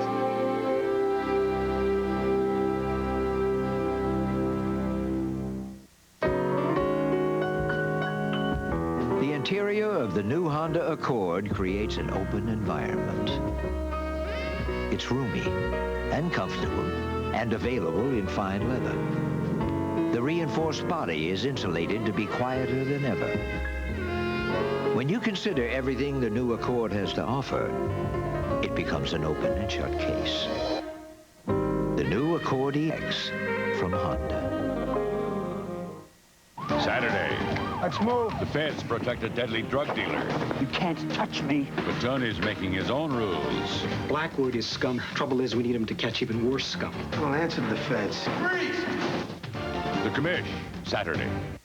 Sunday, when bionic bad guys terrorize Metropolis. We've created 5 men of inordinate human strength. Is Lois's dad a part of the plot? I'm Dr. Frankenstein's daughter. To bring Superman to his knees. Lois and Clark, Sunday. In Lake Edna, you can get a quarter for $1.99. Huh? That's right. Come into KFC and enjoy a quarter of the Colonel's rotisserie gold. Slow roasted, deep marinated, and now with a cornbread muffin for just $1.99. Get it? Got it. A quarter chicken and a cornbread muffin for just $1.99. At KFC, we do chicken right. Every time Mercedes-Benz introduces a new car, other car companies rush to follow. And when they introduce a whole class of new cars, others scramble to catch up. Now Mercedes-Benz is introducing the new E-Class, featuring the powerful E420 V8. Other car companies may find this one even harder to follow. Long Pontiac Mercedes-Benz at the foot of Lookout Mountain. Dave Staley tonight on Action News Weekend. The Prudential Halftime Report is brought to you by The Prudential. When you face the most important financial decisions of your life, turn to The Prudential. Peace of mind. It comes with every piece of the rock.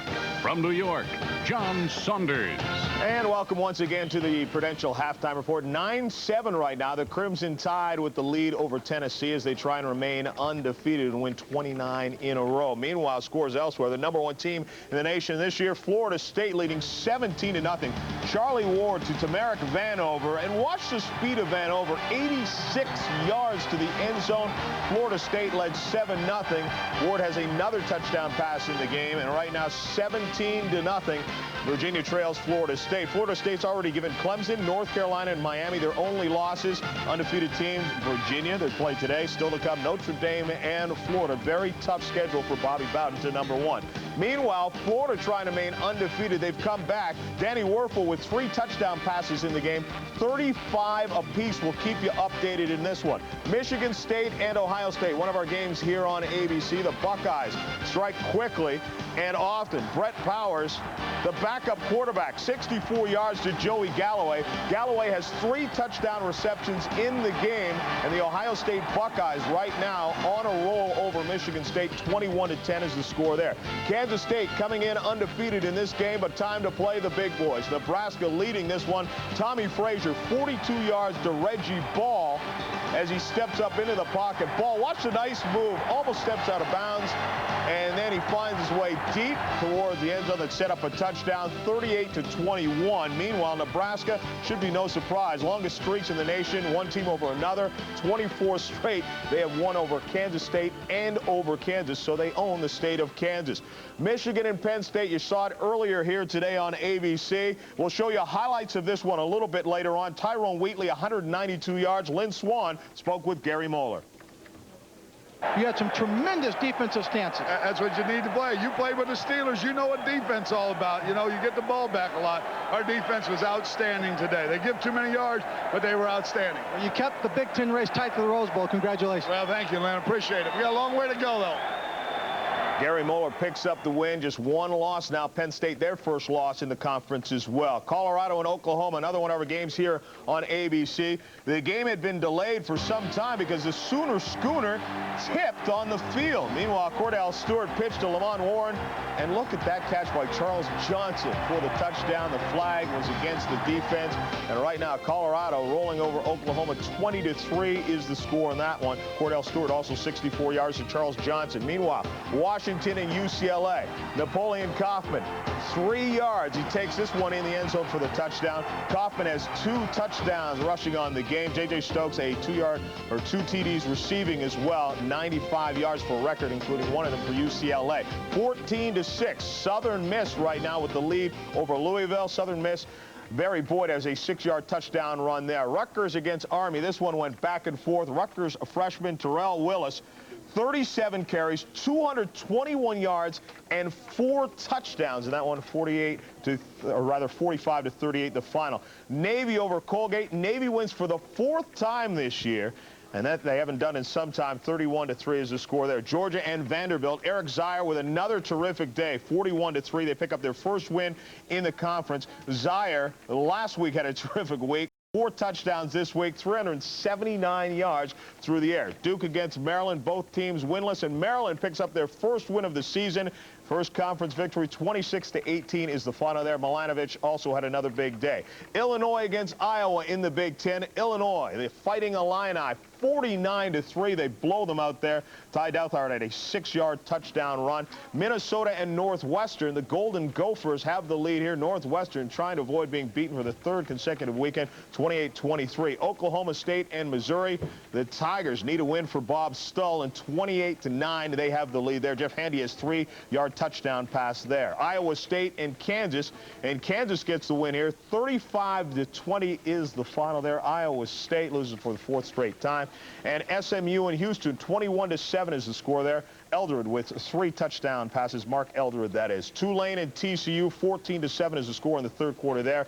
And Pacific facing Northern Illinois. LaShawn Johnson, the story, he leads Division 1A in rushing, 32 carries for 188 yards and a touchdown there. Back with more in just a moment. But first, here's a look at some scores. Alcorn State, 31-7, they lead Prairie View. Steve McNair with 2 touchdown passes, one to his brother Tim.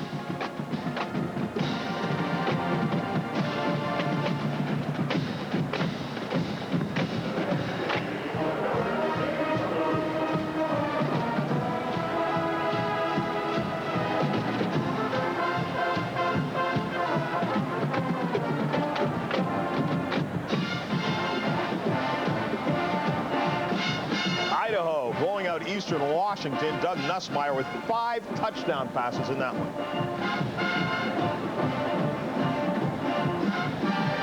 Nebraska leading Kansas State 31-28, just to get you the correction there.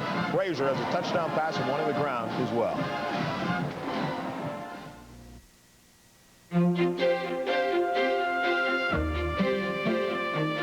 One of the most innovative real estate companies in America.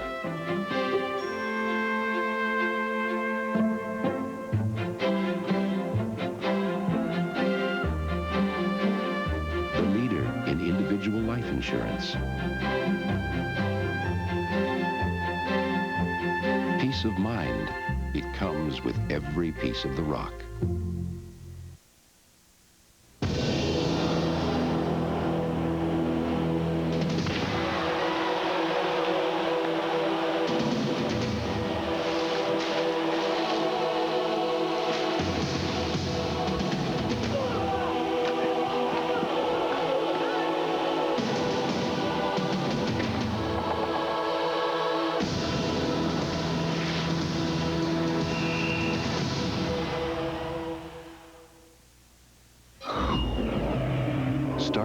$300 a month when you're 23, and you could retire a millionaire.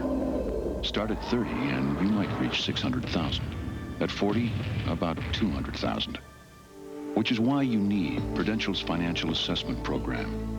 A personalized computer analysis of where you are, where you want to go, and how we can help.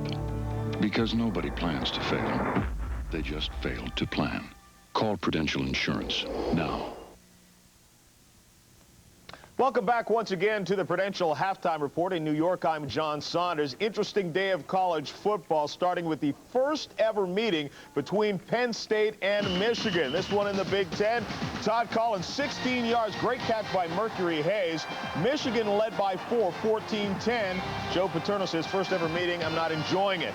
Penn State's Kajana Carter stopped by Jarrett Irons. They had 4 shots inside the 1, don't get it, and Michigan wins 21-13. Collins 13 of 16. 132 yards. Wisconsin and Purdue. Darrell Bevel hit by Purdue lineman James Cole long after the ball was released.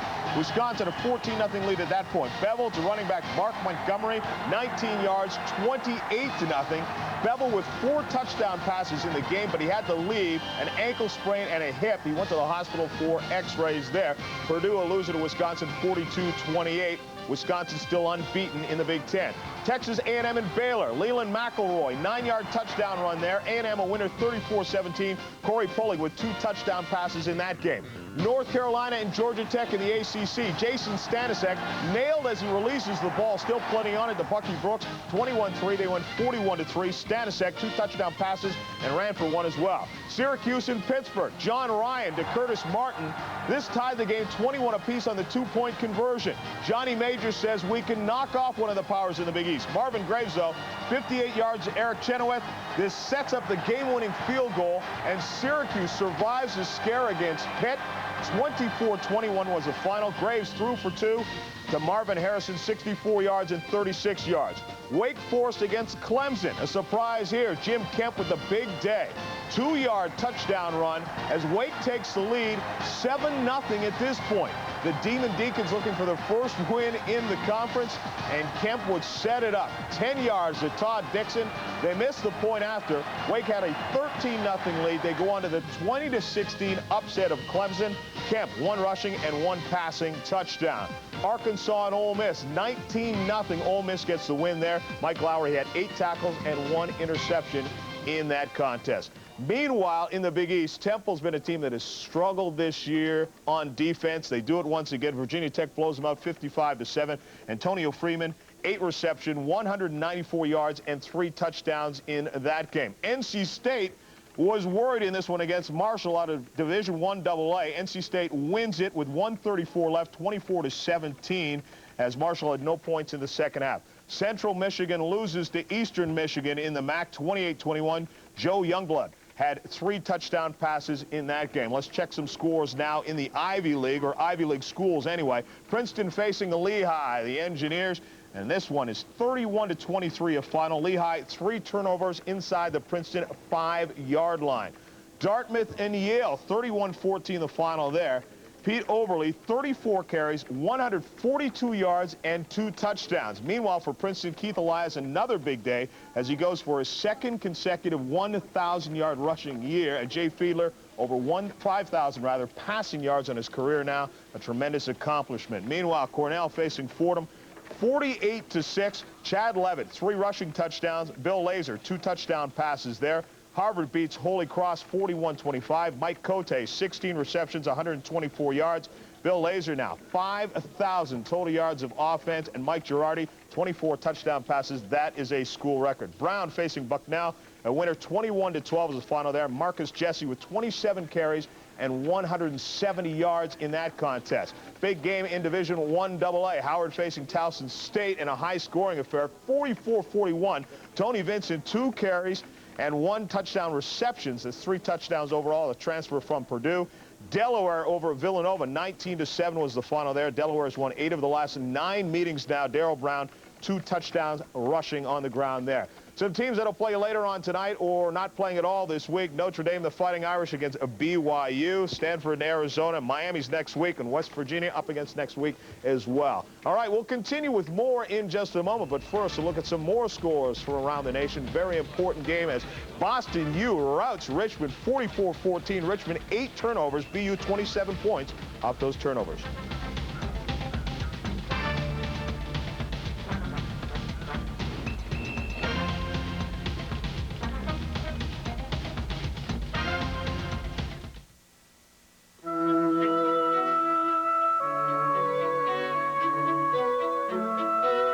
A pioneer in managed health care.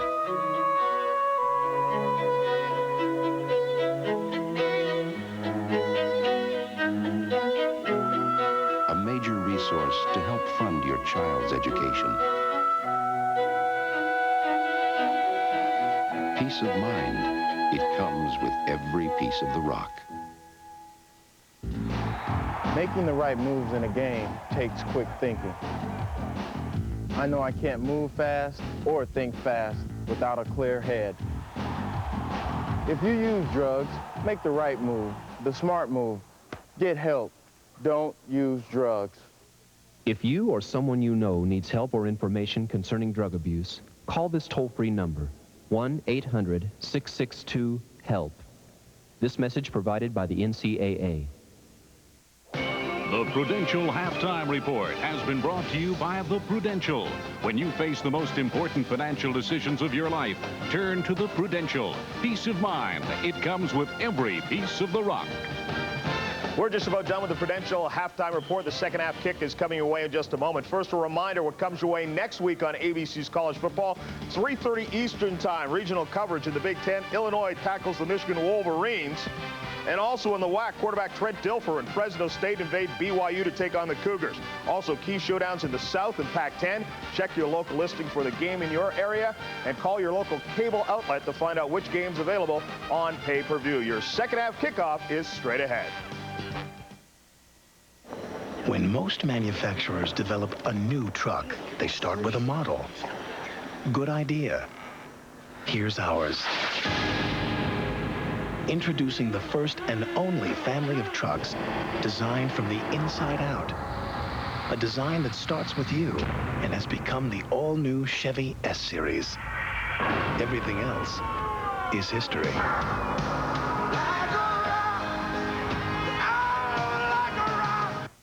Question, if your cold pill's so good, how come your symptoms keep coming back? Because your pill doesn't work 24 hours. Introducing Effidac 24, the first cold tablet so effective just one works 24 hours. Look, Sudafed drops off after 6 hours, Tavist after 12. So your symptoms keep coming back, but just one Effidac gives consistent relief for 24 hours. So your symptoms don't come back. New 24-hour Effidac keeps cold symptoms from coming back.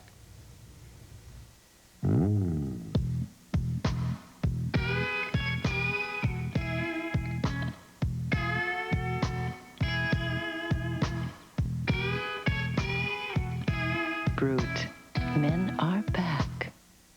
Save right now. Buy 3 Goodyear tires at the regular price, get the 4th tire free. That's right. Buy any 3 of these Goodyear tires at the regular price and get the 4th free. 4 for 3 now. Hurry, savings end soon. Visa salutes American Olympic champions. In 1984, veteran Rowdy Gaines surprised everyone by leading the 100-meter freestyle from start to finish. Now as they come down within 10 meters of the wall, the sentimental favorite, Rowdy Gaines, is going to win a gold medal. He's got it. As part of their continued support of amateur athletics, Visa is proud to donate another $1,000 to the U.S. Olympic team to support future Olympic hopefuls in their quest for the gold. About 65 miles south of the nearest stoplight, and 2 miles up in the Rocky Mountain sky, you'll find skiers' heaven, also known as Telluride. The skiing's perfect and the views are even better. And whether you're going to extremes or just going for a lesson, don't go without your Visa card. Because at Telluride Ski Resort, they'll let you take the plunge, but they won't take American Express. Visa, it's everywhere you want to be. We are back in Birmingham, Alabama, Legion Field for the 76th edition of Alabama against Tennessee, the third Saturday in October. Tim, no disappointment so far. A very exciting game. One of the stories early, though, Tennessee and their turnover problems. Yeah, 4 turnovers, 2 interceptions, 2 fumbles. That has been a big key. Then on the other side, Alabama's been unable to run the ball. 17 rushing yards in the first half. That's it. Michael Proctor with a field goal from 22 yards out to make it 3-0 for Alabama.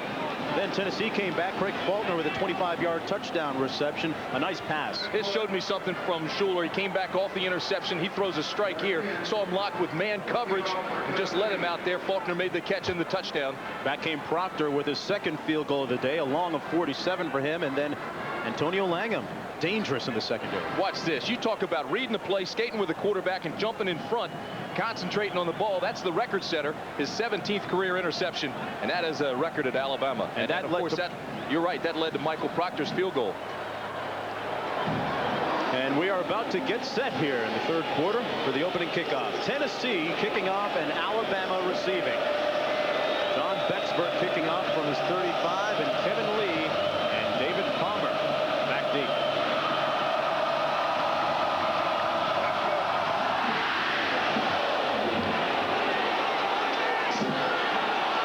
This is Palmer at the goal line.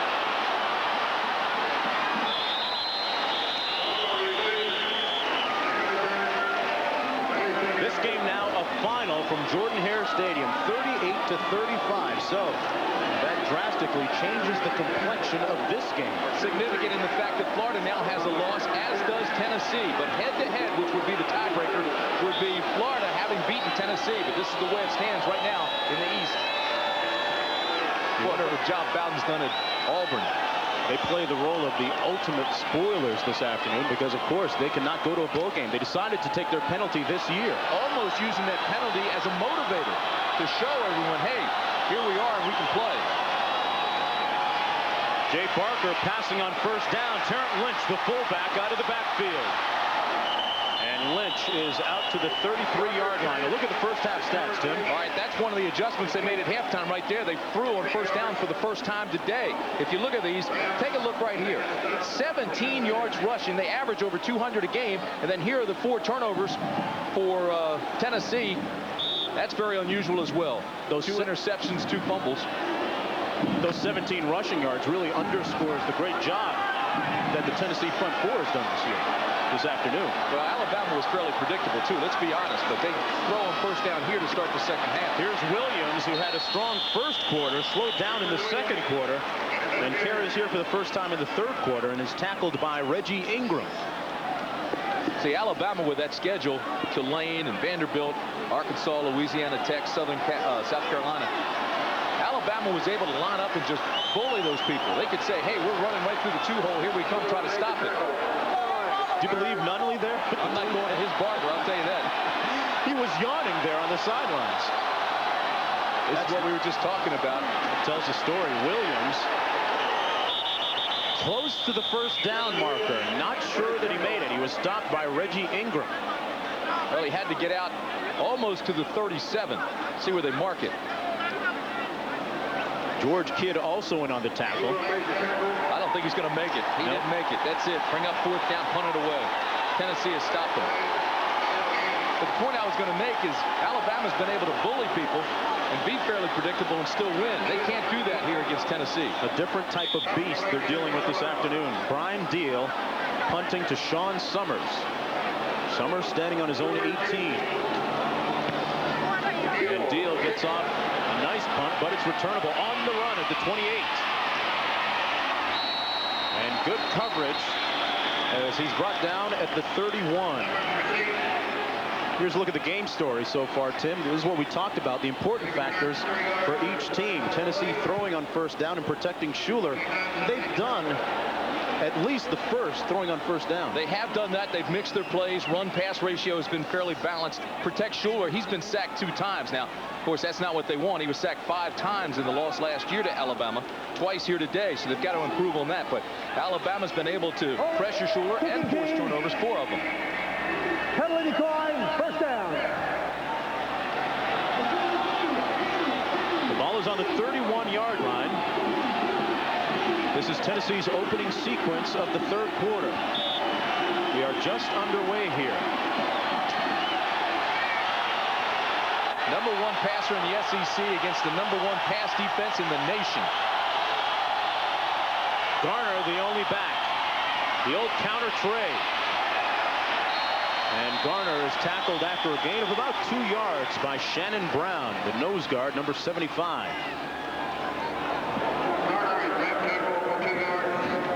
Continue to make adjustments on the sidelines. What are they doing? Where are they moving? How can we beat them and defeat them? This Alabama front seven, relatively inexperienced, but still the #2 defense in the country. 2nd down and 8 for Tennessee. Alabama with 3 down, expect Shuler to pass. They're right. He's got trips left and badly overthrows a receiver. Almost picked up by Tommy Johnson. You know, Johnson reminds people of George Teague. They move him around, and I don't think Shuler really read that defense properly that time. It's just a roll to that side. They want to hit Horn in the flats. Here's 82, but the ball's overthrown, and you see Johnson 10 coming to take the corner. He'll get all conference recognition this year too. Tommy Johnson had a couple of interceptions coming into this game. 3rd down and 8. 3 wide receivers out to the left, and Shuler will take off. He's got some tailback blood in him, and he's close to the 1st down. I think he got it. He also is shaken up. Had the wind knocked out of him a little bit when he hit. Alabama loaded up. They only had 3 down, but everybody was within 5 yards of the line of scrimmage. Man coverage. He reads that. Everybody goes back to play pass defense. There, he takes a pretty good lick by Will Brown, the linebacker, knocked the wind out of him for just a second. Yesterday when we were visiting with him, I asked him, Heath, how much do you really weigh? He says, with a smile, oh, about 225. He's got a linebacker mentality. Reminds me of Jim Kelly. The ball is incomplete at the 45, intended for Corey Fleming that time. They threw to the near side, and it was incomplete. And guess who's in town for the game? Cornelius Bennett. You think he couldn't rush a passer? He came with bad intentions. The man they affectionately call Biscuit up in Buffalo. 11:40 to play in the third quarter. Alabama leads 9-7. Shuler. And it's almost intercepted that time by Michael Rogers. It was intended for Craig Faulkner. Tennessee went with its trips package. 3 wide receivers. Now watch what they do. They'll run off. It's man coverage. Now here comes Rogers, 52, and he almost has the pick. It would have been the 3rd. Oh, Shuler. Actually, that was a combination defense. Half zone, half man.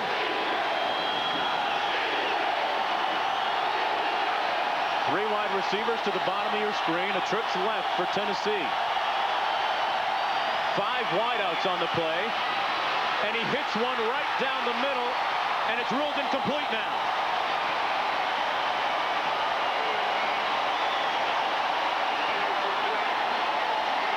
Watch the top of your screen, number 12, Fleming. He runs a post. This is what they scored in earlier. The second receiver in is always the most dangerous because he has the most field to work with.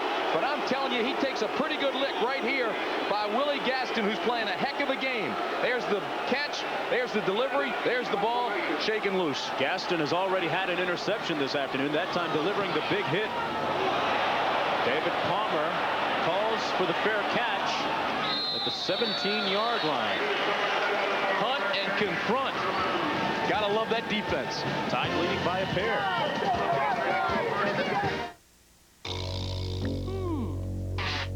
What? Oh, guard dog. Oh, very scary.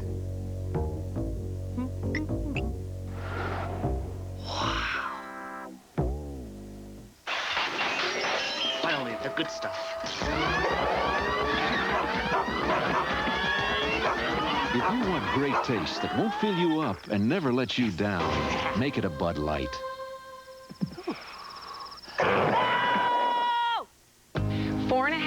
ago, my father and I were driving our Chevy truck through the Eisenhower Pass in Colorado. The road was complete ice. There was a couple that had gotten out of their car screaming, "Help, help me, oh my God, I'm getting married, we're stuck, I don't know what to do." My dad jumped out of the truck, he hooked it up to their car, and away we went up the hill pulling their car. I mean, it was just amazing. They invited us to the wedding, but I couldn't go. Chevy, the most dependable, longest-lasting trucks on the road.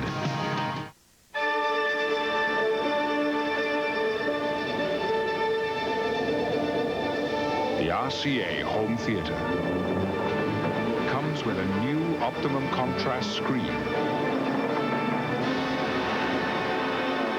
for blacker blacks, brilliant whites, and a picture so clear and bright you'll feel like you're really there.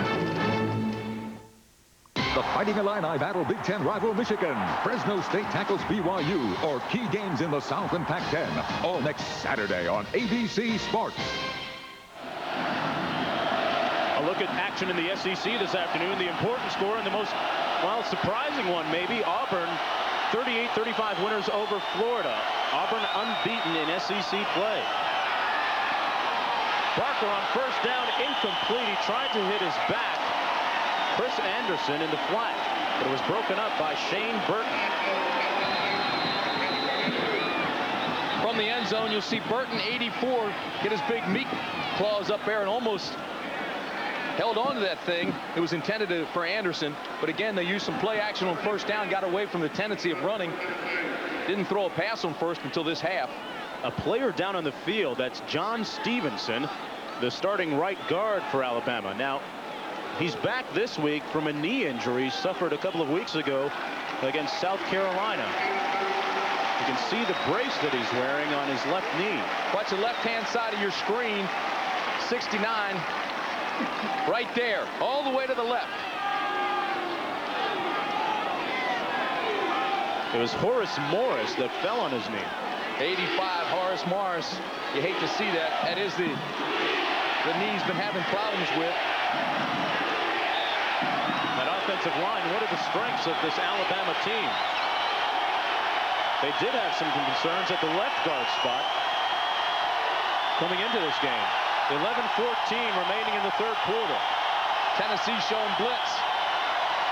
On second down, Barker into the teeth of the zone, picked off. Jenkins, Deron Jenkins, tackled at the 28, and Tennessee gets a room service interception. Bad decision. They tried to force it. They want to get the ball to Palmer. Tennessee showing blitz, then backed off and went into a zone. See Palmer get a pretty good push here. Now he goes back. Now watch Jenkins, the corner on the left side, read it all the way.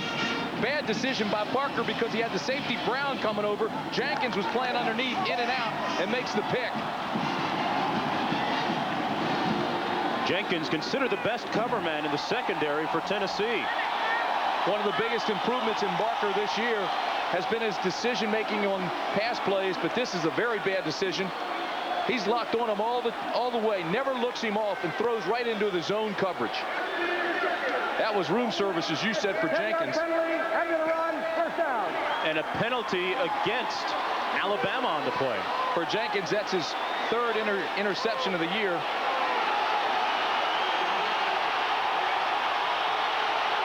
So Tennessee now with the ball on the 28-yard line. And the officials still having a conference over this one. They didn't. They forgot to mark off the yardage after assessing the penalty.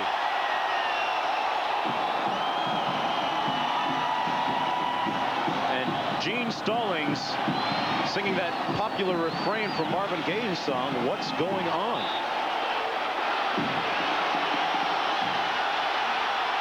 The ball at the 19, 1st and 10 for Heath Shuler and the Volunteers. They trail by 2.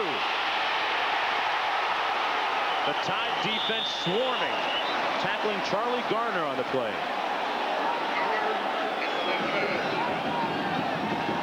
The charge led by Will Brown.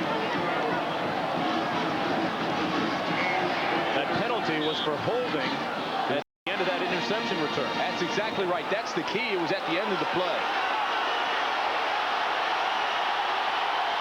10.5 minutes remaining in the third quarter. 2nd down and 8. They hand it off to the fullback, and the Alabama defense has cranked it up just a notch here. Garner again on the carry. Will Brown again on the tackle. That play was doomed from the start. They went to 3 wide receivers, no tight end.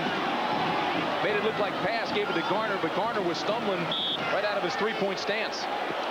Mose Phillips, Tim, checks into the game, the fullback, and the tight end comes out.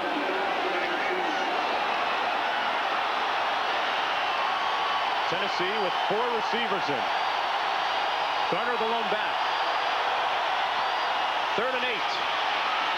Shuler, and it's incomplete.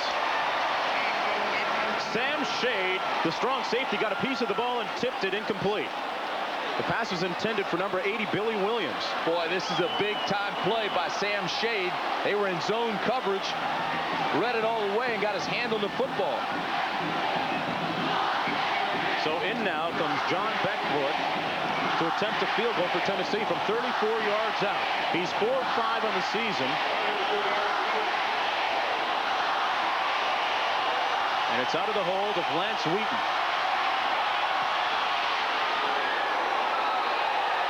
And it's good. Beckford now 5 of 6 on the season and good enough to give Tennessee a 1-point lead. 2 summers, 2 winters, 2 springs, 2 falls. All this, just $2.99 a month. The S-Blazer 2-year lease. Why drive an imitation when you can drive the vehicle that originated the species? Chevy S-Blazer.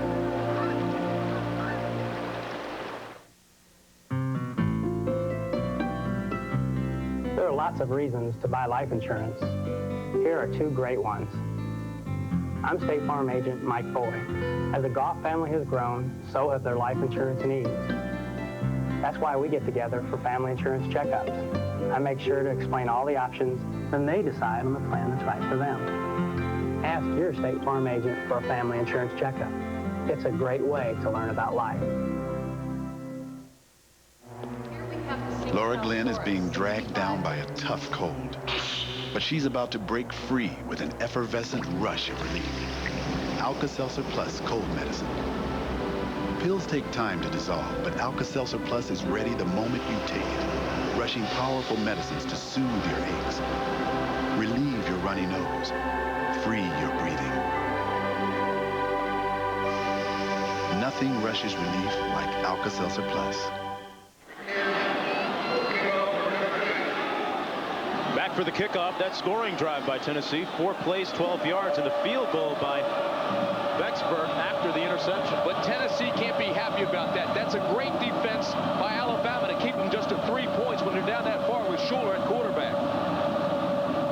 Tennessee has lost 7 straight, but they lead right now with 9:40 to play in the third quarter. David Palmer, 2 yards deep, and takes it out.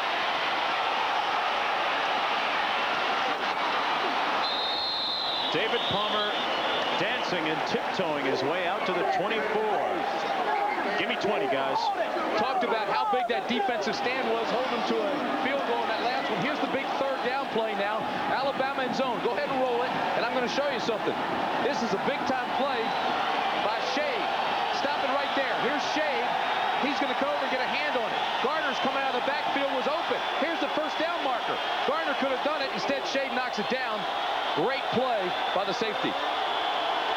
Let's see how Barker responds to that interception on the last drive. Hands it off to Williams with a nice gain of about 6 yards.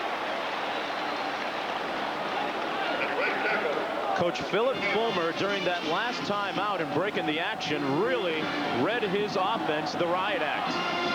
Yeah, see, he knows they should have gotten more than a field goal down there. He's upset about that. They had the penalty. They moved them down. They were down in the red zone, 1st down, and they come away with 3 instead of 7. That's huge.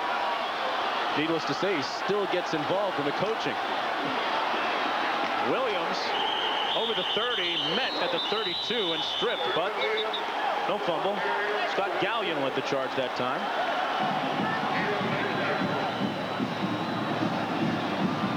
Remember a couple years ago, I was sitting in Phil Fulmer's office. We were talking about some of his players. He says, I've got an All-American named Tom Wojlinski. Wait till you see him. I said, that's funny. I went to school at Maryland with a guy named Tom Wojlinski. He said, that's his dad. He says, you're getting old, dude. Coach Fulmer says, I got to get my tracksuit on and start losing a little weight. Games like this will make you put some pounds on.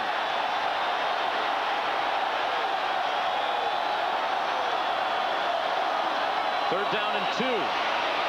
In the flat, that's Lynch. He turns it up north-south, and he has the first down. A key conversion here in the third quarter for Alabama. Gallion again on the stop for Tennessee. Gallion's been improving week to week. Yeah, Talley's shooting himself, too. Watch Talley, number 90 on defense right here. Stop it. Now, he's got inside-out leverage. That's perfect. But now roll it again and watch. He loses that leverage. Cut back by Lynch. Bad play by Talley. No help to the AstroTurf either. Williams off tackle. And brought down by Talley after a gain of 2. Got to stay under control. Drop your butt. Break down. Inside out at all times on defense. A capacity crowd on hand here in Birmingham, Alabama. The football capital of the South. Alabama with a 28-game winning streak. They've won 7 in a row against Tennessee.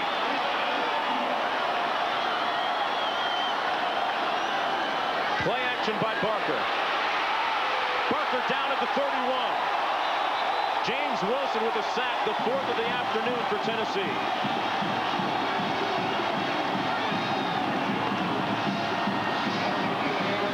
James Wilson, 6'3", 250. Watch number 72.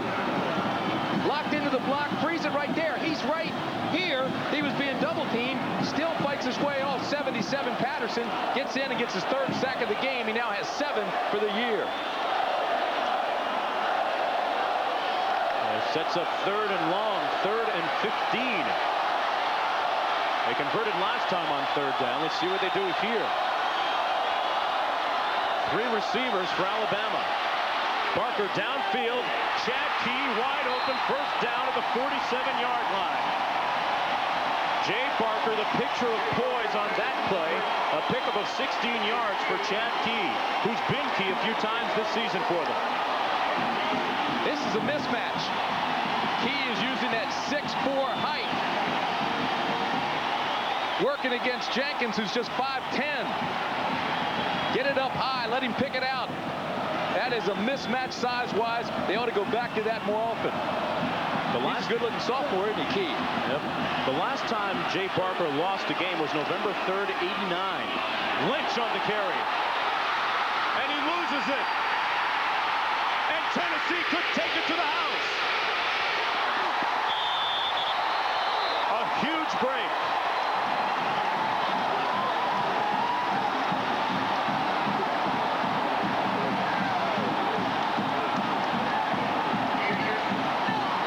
Boy, you have to wonder what the heck happened to Lynch. That ball just comes right out of his hand. He's not even hit.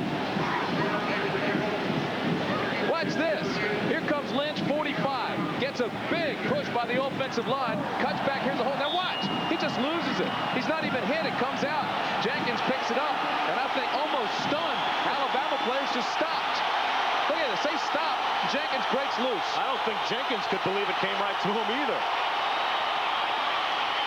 Stewart has about 3 yards. In the first half, the story of the game was Tennessee's turnovers. 2 interceptions and 2 fumbles. Alabama now here in the second half has had 2.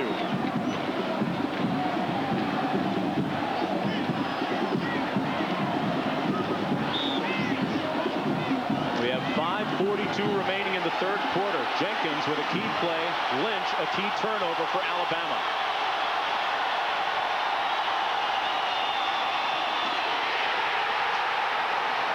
Jeremy Nunley says, no way, Heath. Let's go back to New York for an update on that Auburn game and how it ended. Well, Mark, you can tell the folks at Tennessee that their game against Alabama just became even more important. Scott Etheridge with 1:21 left, 41 yards. Auburn knocks Florida from the ranks of the unbeaten. Florida with the win over Tennessee. If Tennessee can win, they'd be tied atop. Mark. Here's Nunley right here. These guys pull. That leaves it wide open for Nunley, who never hesitates. Comes right off their hip, and he's in Shuler's face for the big loss. 4 wideouts for Tennessee on 3rd down and 6. Mose Phillips up the middle. Right up Main Street and a 1st down. A big one, a pickup of 16 yards before he's tackled by the safeties, Shade and Chris Donnelly. Mose Phillips, 6 feet, 220 pounds. Watch how quickly he reads this. Stop it, stagger step. He already sees the hole. The only one there's the umpire. Get him out of there. Use him as a blocker. Pick up the 1st down. Phillips out of Nashville, Tennessee. Tennessee trying to snap that streak of 7 consecutive losses to Alabama. Phillips and Stewart in the backfield. Shuler changing the play and calls timeout. Use that timeout to avoid the delay of game. Play clock was at 1.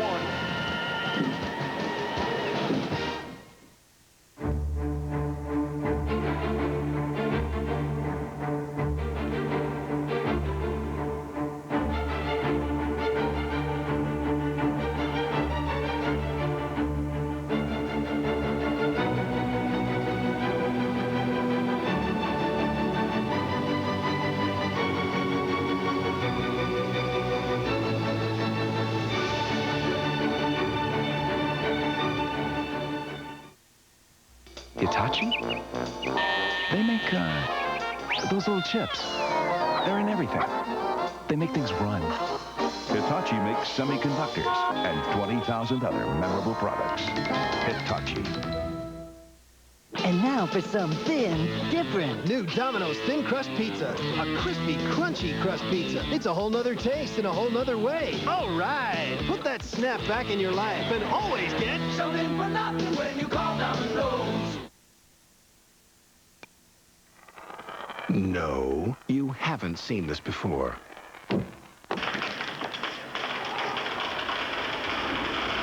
Introducing the tough new chip-resistant finish on the '94 Chevy S-Series. So new from the inside out. Everything else is history.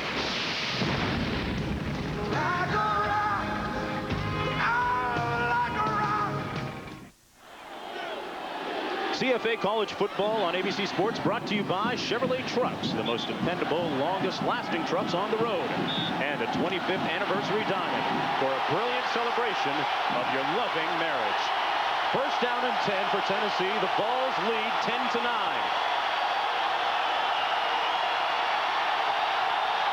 Shuler trying to change the play.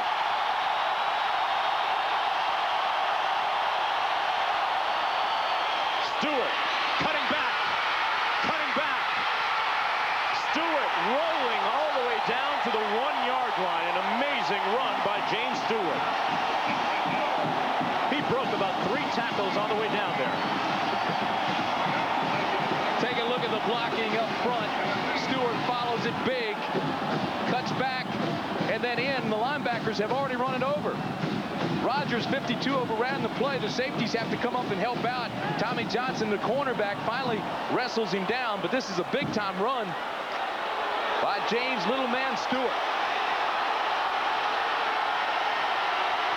1st and goal. Over the top, nothing doing. How about this? Only Arkansas has had a goal-to-goal situation against Alabama until this series right here. Look down the line of scrimmage. Here's what you want. You want these guys to penetrate, take everybody out, let the linebacker fill over top, and that's exactly what happened. Great goal line defense. Meet them in the air. Got to establish a new line of scrimmage by the defensive line. They do that. Everything's clogged. Linebackers and DBs come over the top. Excellent goal line short yardage. Boy, you got equipment flying down there. I love it. The toss to Stewart. He fumbles. Alabama with the ball.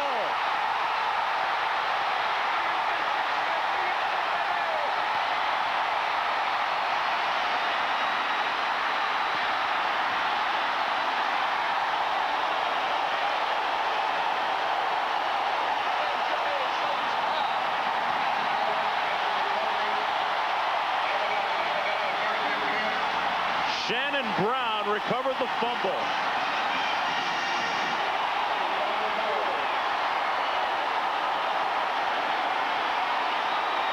Can you believe this? Turnover City. Here's Stewart again after the big play. Tries to cut back and just loses the handle. Now we know Lynch before, not hit at all. He knows exactly how Lynch feels now. He's looking for the hole, and he's not looking for the ball. Consequently, he doesn't get the pitch and loses it. Barker hands it off tackle on first down. That's Sherman Williams, and he's collared back to the floor, but his forward progress will give him a gain of about 5 or 6 on the play. Reggie Ingram in on the tackle. But can you believe the turn of events? First Lynch, then Stewart. I'll tell you what, anytime there's a pitch, it's just like a pass. You can't take your eyes off of it for a second. Watch this again. After this play, we'll take another look, and you'll be able to see that he's not looking at the ball. 2:40 remaining in the third quarter. Sherman Williams looking for a hole and bores his way out to the 14, close to the first down. Let's take another look at that play, though, Tim. All right, now watch Stewart. He's the tailback. Here comes the pitch. Watch his head. All right, now stop right there. He's already looking this way. Consequently, doesn't get the pitch. It's gone. Fumble, turnover number 5. 5 turnovers for the Vols, 2 for Alabama. Both of the Tide's turnovers have been in the second half.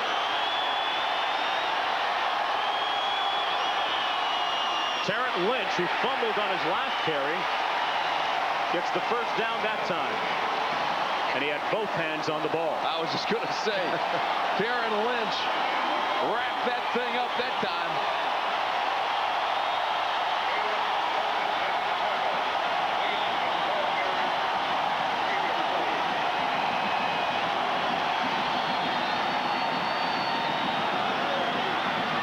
Whole stadium is rocking. This has got to be one of the greatest atmospheres for all of college football. Williams and Lynch in the backfield. This is Lynch again on first down. Gain of about 1 on the play. At the conclusion of today's game, we'll be selecting a Chevrolet Most Valuable Player of the Game from each team. And for the 23rd year, through the Chevrolet Scholarship Program, $1,000 will be donated to the General Scholarship Fund of each school. Another big play by Ben Talley, the outside linebacker. Watch this. We used to call this the R stunt. He's coming right down here, and he's going right after the football. Untouched. They move him to the weak side so he doesn't have to lock up with a tight end, and he comes down free. 55 seconds to play. Palmer on the end around, and he puts it on the ground. Hey, we've got to check that football. There's a flag down on the field, too. Back at the 20-yard line. It's like they're playing with a bar of soap.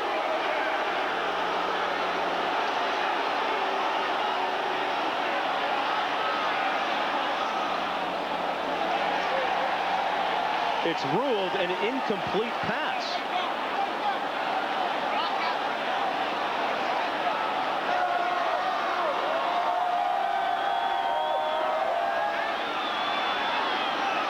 I don't know how that's an incomplete pass. That's a lateral. They're blowing the whistle right now. That's why he stops. Boy, get on the football right now. Get on it. Whether the whistle blows or not, but it's like they're playing with a bar of soap. Sandlot football. How can he call that an incomplete pass? I think Gene Stallings wants to know the same thing. Here's the official. The pass went forward. It was incomplete. Oh, I know Third down, holding, offense. I know what they're doing. Penalty decline. Third down. They call it on Palmer. throwing the forward pass.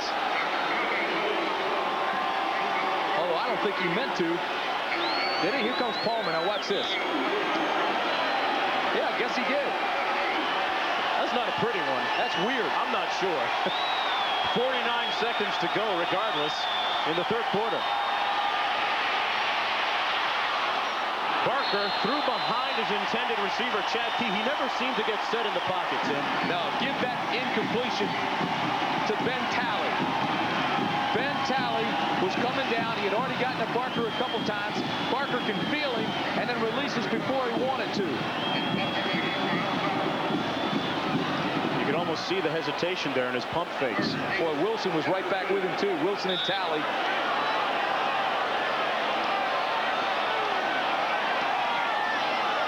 Sean Summers standing on his own 40. He's driven back by this punt. He'll get a chance to return it at his 30. And Summers is decked at the 32. A 54-yard punt, 3 on the return, but a flag down. It's going to be a push in the back by Tennessee. A tackle by Matthew Pine on the play.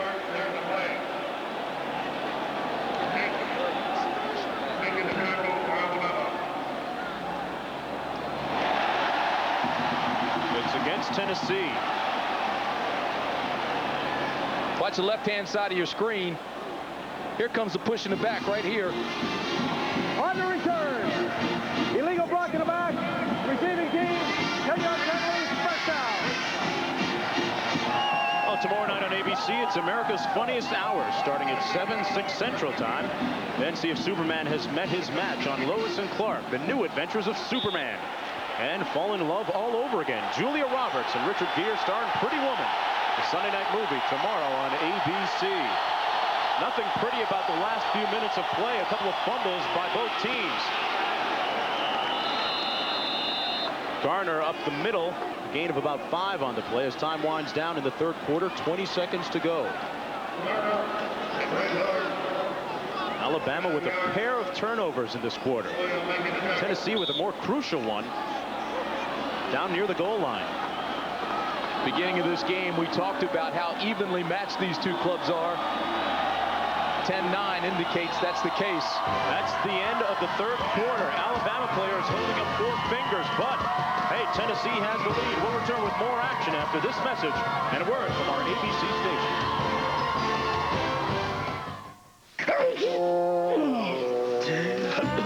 You know your NyQuil works. What'd you do? You tried the latest thing, so you coughed all night. Got no rest. Ended up a zombie. And your proposal to the world's most demanding boss? Postponed until tomorrow, which means you can take NyQuil tonight. You're stupid, Dave, but lucky. Vicks NyQuil, the nighttime sniffling, sneezing, coughing, aching, stuffy head fever so you can rest medicine. Also new NyQuil Hot Therapy. It seems these days folks are taking a new look at their priorities. With that in mind, Chevy brings you the roomiest full-size pickup ever made, so that family can come first and work second. The extended cab from Chevrolet. Chevy, the most dependable, longest-lasting trucks on the road. Tuesday, Kelly takes on a crooked cop. This is no good. Will the guys on the force turn against him? Got a problem with that. You can see me in the parking lot. NYPD Blue Tuesday. Viewer discretion advised.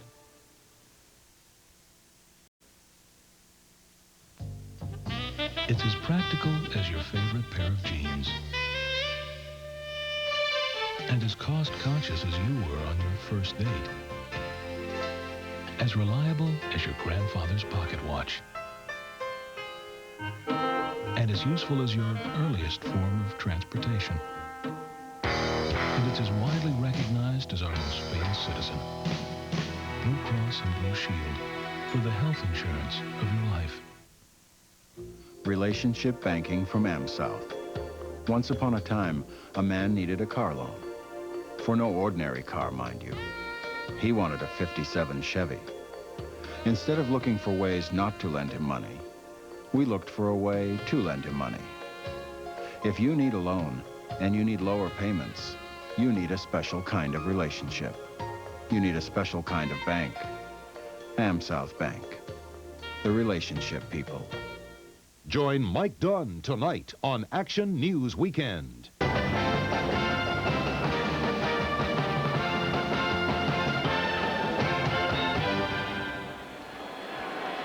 We're back at Legion Field in Birmingham, Alabama on the third Saturday in October. The score here, Tennessee leads Alabama 10-9. I'm Mark Jones, along with Tim Brandt in the house, and this has been Turnover Saturday on the third Saturday of October.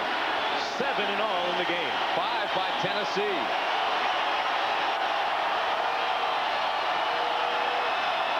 Alabama with its 28-game winning streak on the line. Second down and 5 for Tennessee. Shuler hands it off. They've got the first down and more. Garner. He's got one guy to beat.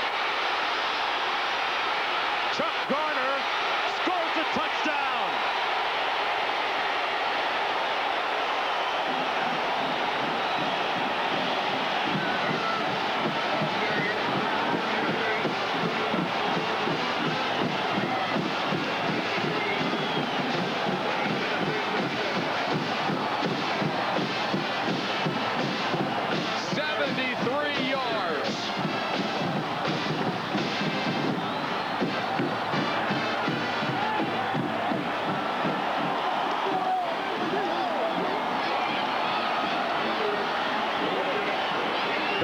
With the extra point, and Tennessee taking a 17-9 lead. This was a check off by Shuler at the line. He changed the play. Alabama was in a 3-4 scheme. There's not much up top. Hold it right here. Look at the hole through here. Everybody's strung out in pass coverage. He breaks it through. Now he explodes. And I don't know what Donnelly was doing. The safety, he was frozen in his tracks, 21. The only guy that really had a shot here was Langham. He catches him at the 1, what, 43, left hand of your screen, but he can't knock him out of bounds in time. Boy, the offensive line did a great job here. Miller, Big Bubba Miller, 71, got a key block. And Garner broke that tackle.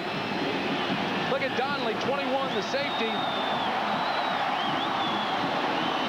Garner explodes for 73, and that's Tennessee's longest run of the year. Garner got into the open field, turned on the Jets and said, "See ya, and I wouldn't want to be ya." 2 plays, 77 yards.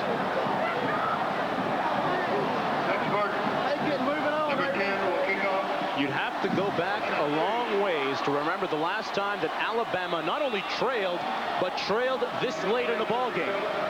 For Garner now, 117 yards, third 100-yard game of the season and 7th in his career. Expert with a kick, kicking it away from Palmer, but he gets it anyway. And Palmer is out to the 25-yard line. The last time Alabama lost was September 14th, 1991 against Florida, and they lost in a very big way. Eric Rett took the pitch, and that was one of many touchdowns in a 35-0 shutout by Florida.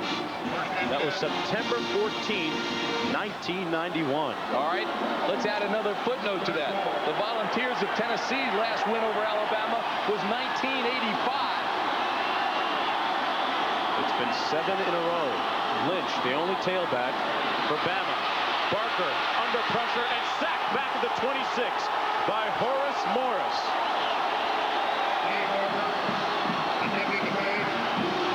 And the pendulum of momentum definitely swinging in Tennessee's favor now.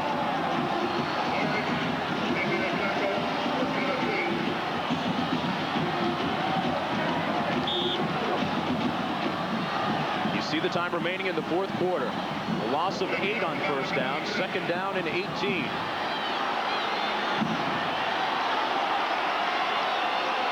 Jay Barker, 22-0 as a starter.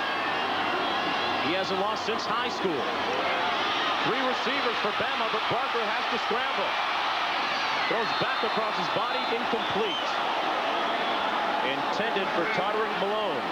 Let's take a look at the numbers, Tim, after 3 quarters. Well, immediately you go down to the turnover category, 5 by Tennessee, 2 by Alabama. But I think the biggest stat thus far is right here. This is the rushing yards, just 46 for the Tide, and that's been huge. Have not been able to run all afternoon on Tennessee. Tennessee with pretty good balance. 103 yards rushing, 180 passing, but the majority of that 103 coming on that touchdown run just a while ago.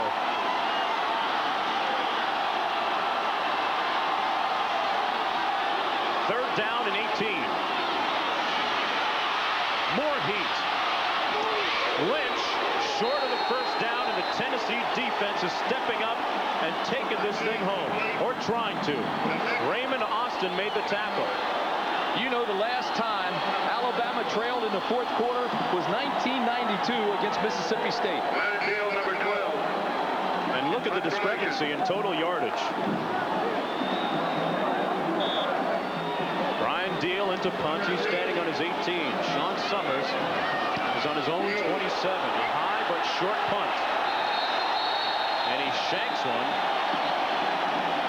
It's going to be marked at the 42-yard line. Tennessee leads by 8. What a day for a daydream. A new look, impossible to resist. The rush of a powerful V6 engine, superb control and handling, even the safety of driver and passenger airbags. This stuff of dreams? Not anymore. Like it? Loved it. The new Grand Prix Sport Coupe. When we claim the new Norelco razor shaves closer than ever, without hundreds of tests to back it up, say our new Precision Groove helps the Norelco lift and cut system shave closer without proof? No. We wouldn't say it's our closest shave ever without science, sensors, tests. But of all the tests that prove it's closer, the most convincing requires a personal touch. The new Norelco razors, our closest shave ever. Elvira here, mistress of the dark and sometimes surfer babe, because Coors Light is the official beer of Halloween, and the party's at the beach, Malibu Beach, where you can hang ten. Look, Frankie and Annette. And of course, when it's time to chill, just reach for that cooler of Coors Light. Aged ice cold, never frozen stiff. It's the right beer now for Halloween. Just look for the silver bullet smooth display and dig up your friends now for a party at the beach. Happy Halloween, dudes. 4 of the world's finest golfers travel coast to coast in an unprecedented round of golf. Coverage of the Chrysler American Great 18 begins tomorrow on ABC.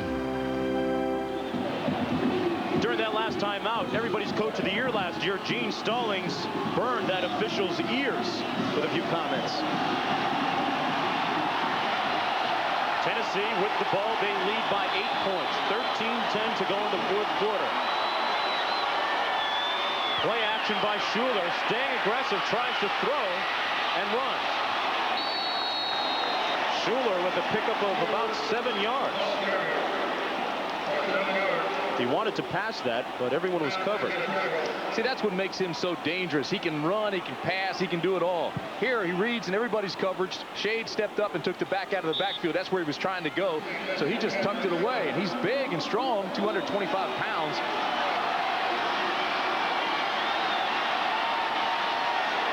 .35 to play in the 4th quarter. Tennessee leading by 8. They pounded up the middle on 2nd down. That's Mario Brunson, who's tackled by Will Brown. Tennessee wants to melt the clock, shorten the game as much as possible with 12:20 left.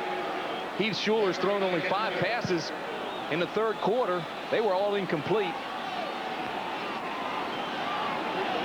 Alabama has won 7 in a row over Tennessee. But one of the major differences that the Tennessee players say in this game is the fact that Phillip Fulmer, the head coach, has instilled a different type of attitude in this team. They're a little bit more relaxed. Injured player on the field. That's Will Brown, number 17. Yeah, I agree with you when you talk about Phil Fulmer. You know, he's now 9-1 as a head coach. But like Johnny Majors and all those who preceded him at Tennessee, he'll be measured by what he does against Alabama. And this is his first shot at the Tide. He's holding up pretty well right now with an 8-point lead. As an offensive lineman, Fulmer was 2-1 against Alabama.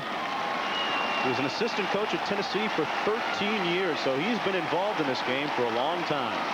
Will Brown up and walking off on his own. His dad's a minister. He's got a little help then, you would think, on his side.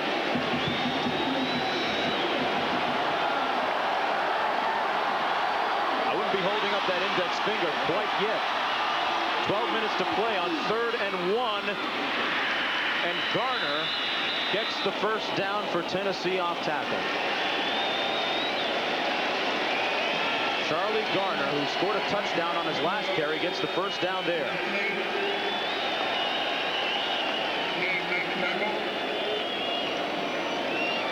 Look at this, 119 yards, 12 carries. Slashing runner, the ability to cut back against the grain without breaking stride. 3 wideouts, they come to the short side, and it's almost intercepted. Jeremy Nunley put his big hands up there and almost ended up getting an interception. Nunley uses that 6'5" height. He also has about a 7-foot wingspan. Uses it all here. Watch 73 Nunley comes unblocked, times this thing perfectly. Now he's looking for the interception. Can't relocate it quick enough. Actually had no shot at it. Great play, though, by Nunley. It was Nunley that recovered the fumble earlier for Alabama. You know, no team in this young decade has been more dominant defensively than Alabama. Although Arizona will argue that, there's no question in my mind it's been Bama. Time for them to show something here. Shuler passing, and he has another ball tipped and another ball incomplete. Sets up 3rd down and 10. He tried to hit Mose Phillips as fullback. Doing a radio show the other day back to Knoxville, they said, don't you think Heath Shuler should win the Heisman? I said, well, let me say this. Charlie Ward, I think with all the exposure he's gotten, the #1 team in the nation, unless they lose, unless Charlie really screws up, he's in the driver's seat. It's his to lose. You see the numbers right here. Charlie even has the advantage in everything except touchdowns. And those touchdowns, by the way, are pass and run. Each have run for 2 touchdowns coming into today's games. Shuler's just 2 for his last 11. 3rd down and 10. To the near side, it's incomplete. He's now 2 for his last 12. So Tennessee's going to have to punt. Alabama will get the ball back on offense.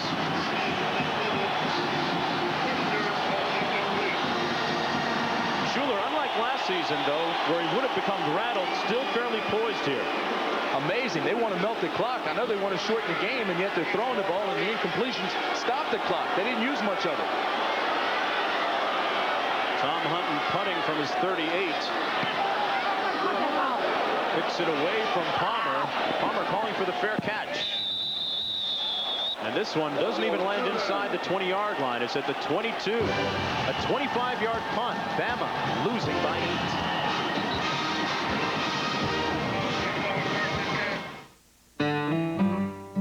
At Compaq, we realized that buying a computer raises a lot of questions. So we came up with the answer, Compaq Presario. Powerful computers that come preloaded with software that can correct your spelling or balance your checkbook. In fact, the Compaq Presario can even answer your computing questions. Oh, and if you happen to have a phone, it can answer that too. Hi, we can't answer the computer right now. Please leave a message. The new Presario from Compaq. Far from Bourbon Street, in its own little corner of the Garden District, is the most fabled house in New Orleans, the Maple Street Children's Bookshop, where the folks who write the books also read them. So if you go, bring your wildest imagination and your Visa card, because at Maple Street, they'll take you on a truly magical journey, but they won't take American Express. Visa, it's everywhere you want to be. Pontiac believes safety is so important to the modern high-performance sports car. We've equipped all our new Firebirds with standard driver and passenger airbags. standard anti-lock brakes, and safety cage construction. A combination of safety technologies rare on any sports car at any price, let alone one starting at under $14,000. Introducing the all-new Firebird. While we're in a commercial, Heath Shuler working the phones hard still. Good thing it's not long distance. 15-26, a pair of interceptions, and one touchdown pass this afternoon. Jay Parker, meanwhile, his counterpart, firing complete to the 39-yard line. Alabama has been on a roll since Gene Stallings stepped in 4 years ago. If you don't believe me, look. I'm on a roll all over you. The longest winning streak in college football, 28 straight. Throwing a couple of SEC champs titles and a national championship. And here's the deuce. David Palmer. This is the time of the game that he loves. A 24-yard gain. His second catch of the day. I'll tell you this. Alabama had him exactly where they wanted, and they got Palmer locked up on Ben Talley, the linebacker. Talley's awfully good, but I'll guarantee you he can't cover Palmer. Here's Ben Talley, the linebacker, 90. He's in a zone, but he doesn't get a good push off of Palmer. Palmer works into the open area. He can do that all day if they leave Talley out there in the hook zone. Palmer this time lines up to the short side of the field.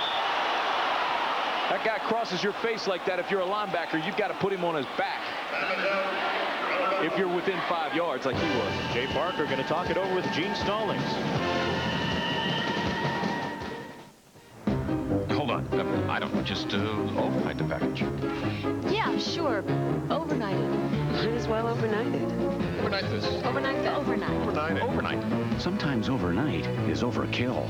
So kick the habit with priority mail from the Postal Service. It's not overnight, but it's fast delivery, special handling, and 2 pounds is only $2.90.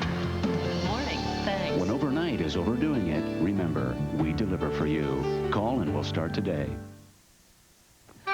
Meet Greg and Nancy Wagner. They love to cut loose. Hey, come on. Obviously, they got themselves a hot, fun-to-drive car. We got a Pontiac Grand Am. Exactly. A powerful new V6, sports suspension, a real blast. Hey, the Grand Am also makes a lot of sense. It's solid. It's got an airbag and anti-lock brakes standard. Lots of room for the family. For thousands less than a quarter Camry.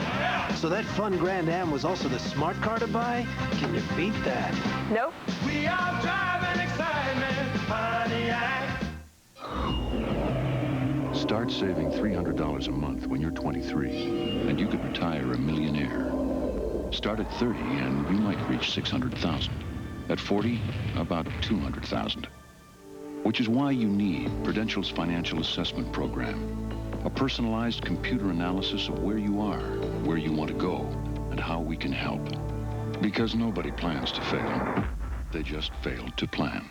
Call Prudential Insurance now. More than just one Shuler with Tennessee. That's Benji Shuler, Heath's younger brother, a receiver. A freshman. Parker to pass on 1st and 10. And it's ruled incomplete.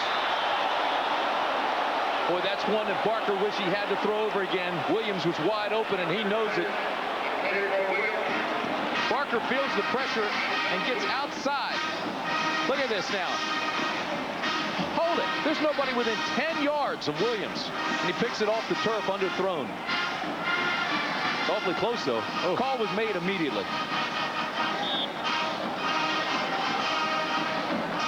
10:19 to play in the 4th quarter. Corner came up on a blitz that time.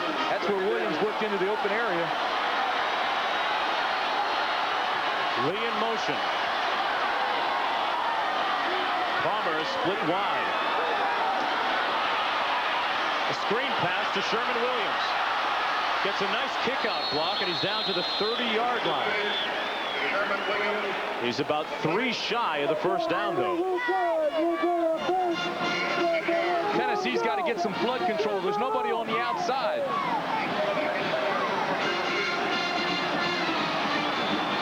down and 3 for Alabama. Lee checks out of the game. In comes Chris Anderson. Palmer split to the short side of the field. The back's in the pro set.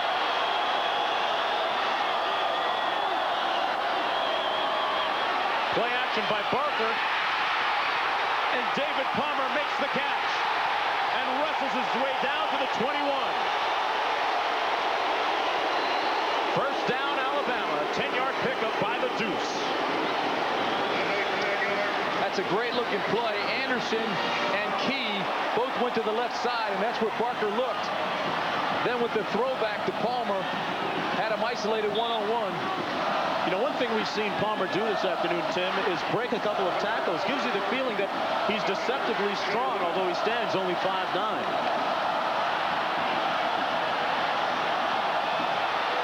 Palmer lining up in the slot to the left of Barker. The handoff to Lynch. Lynch stacked up at the 18. Tennessee leads Alabama 17-9 with 8:52 to play and counting. Alabama, the longest winning streak in the country, 28 straight on the line right here, and 8:45 remaining. Tennessee came into this game saying, hey, we know that we've lost 7 in a row to Alabama, but that's really not the important factor here in the equation. The important thing is that this is an SEC conference game. That is first and foremost on our collective minds. Terrence Lynch is the player who's shaken up. Phillip Fulmer hoping to hang on. His team leads when we come back.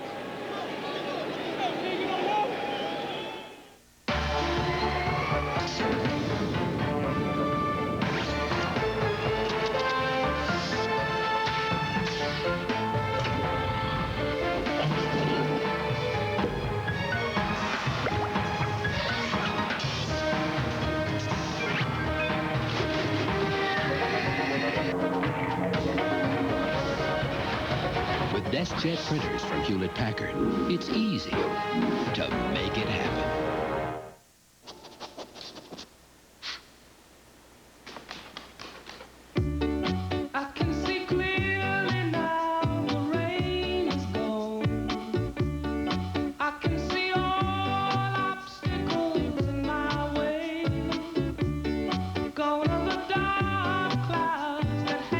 Presenting the RCA 52-inch projection screen home theater.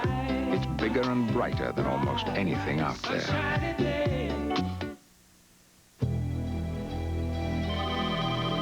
Hello. So, what'd you think of that Bonneville? Did you drive it? Oh, that SSCI is terrific. Yeah. Supercharged, traction control, ABS, dual airbags, leather. What a car. I told you. And you were right. It's thousands less than the BMW or the Lexus. Well? I'm picking it up tomorrow. I owe you one, pal. Okay. I'll take a white one.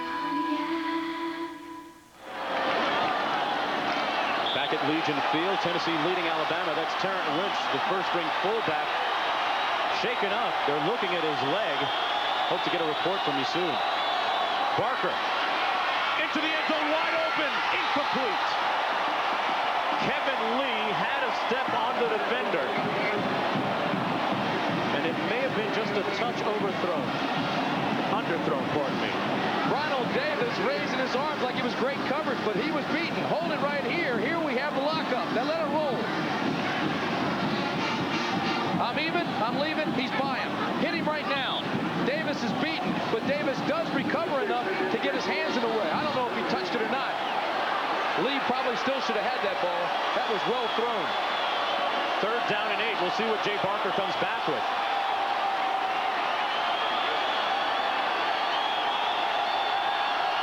The 7th play of the drive. Same play. To Lee again. Incomplete. Exact same play. Very same defense. 4th down now. Decision time for Gene Stallings. This time it's Summers. Go ahead and roll it. Same formation, same play. Here goes Lee. Better coverage by Summers than Davis had on him. This ball's just overthrown. Michael Proctor in to attempt a field goal for Alabama. It'll be his 4th one of the day if he makes it. This one coming from 36. He's 3 of 4 this afternoon. And he misses it badly to the right.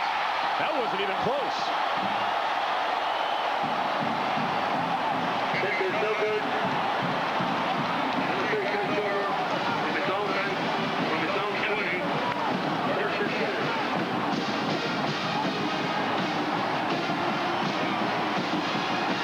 So it remains 17-9. Boy, when Proctor has missed today, he's missed badly.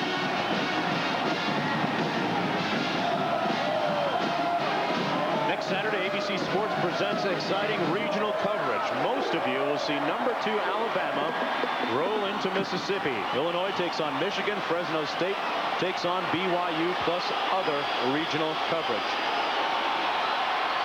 8:17 to play in the 4th quarter. Tennessee with an 8-point lead. Charlie Garner straight ahead. He's the guy that made the decisive play in this game with that long touchdown run. He was tackled by James Gregory. Defending national champions Alabama. 28-game win streak. And it's not like they didn't have opportunities here today. The roll of the Tide, the Crimson Tide, has been down there time again. They can only shake their heads. It's up to the defense now to stop Tennessee, to give Alabama another shot. Backside of the eye.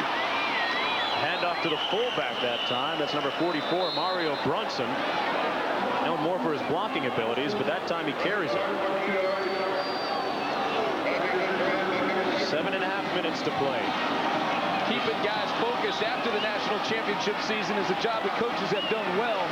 But this being the first major test of the year after a relatively easy schedule, right now Alabama's up against it.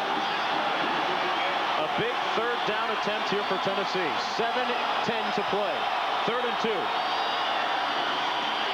Shuler on the option, and he has the 1st down.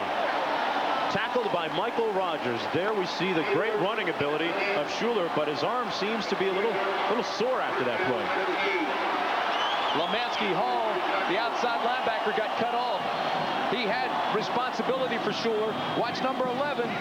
He gets a block from the pull, gets tied up. That allows Shuler to get outside and get it up for the 1st before Rogers can at least slow him up. Shuler was shaking his arm after that tackle, too. Happened right here. Rogers got a lick on that arm and then got his leg tied up as well. Regardless, they get the 1st down with 6:36 to play. Garner again. Back to New York and John Saunders. John, what's up? Mark, Washington and UCLA. Wayne Cook once again. This one's 6 yards to J.J. Stokes. 4th touchdown pass of the day, tying Sean LaChapelle's record. 32-18. UCLA has the lead. Mark. All right, John, I'm telling you, J.J. Stokes and Wayne Cook, pardon me, may be the number 1 pass and catch combination in the country.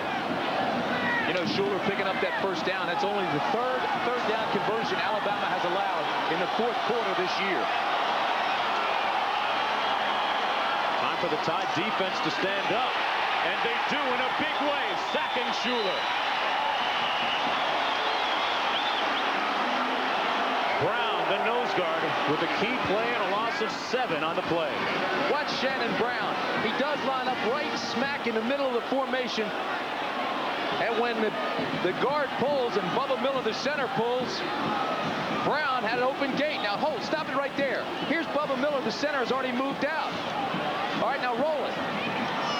He came clean. Nobody blocked him. Shannon Brown makes the play. Another 3rd down conversion that is paramount to the hopes of Tennessee. 3rd and 17 this time. They run it. Phillips. And Phillips is tackled at the 38-yard line by Chris Donnelly. A pickup of 15, shy of the 1st down. Look at this. Look how, number 1, Tennessee spreads the whole field. Here's a receiver here. Here's some receivers here. All right, that number 1, that thins the defense. But then watch Will Brown comes up and misses the tackle. Stop it here. Here's Will Brown, overruns it. Then there's nobody left in the middle.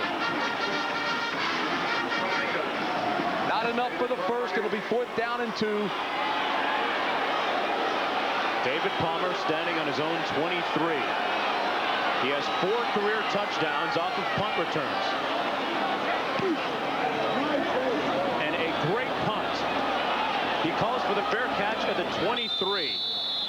Tom Hutton with a big punt right there. 39 yards, but nothing on the return.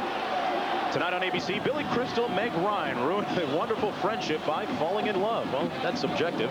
When Harry met Sally, then a drug dealer is selling to kids and the feds are protecting him.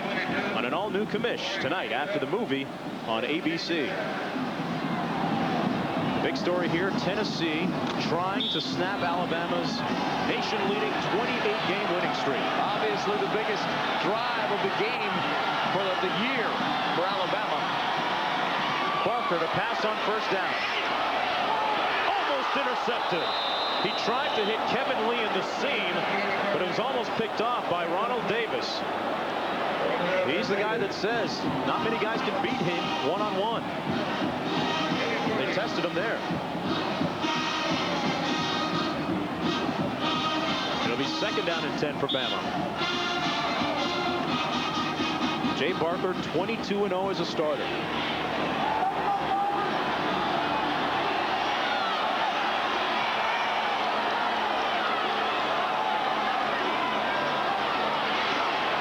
Goes to the wide side of the field, was looking Palmer's direction, but overthrew him by about 10 yards. Great pressure by Tennessee that time, forced Barker to throw before he was ready.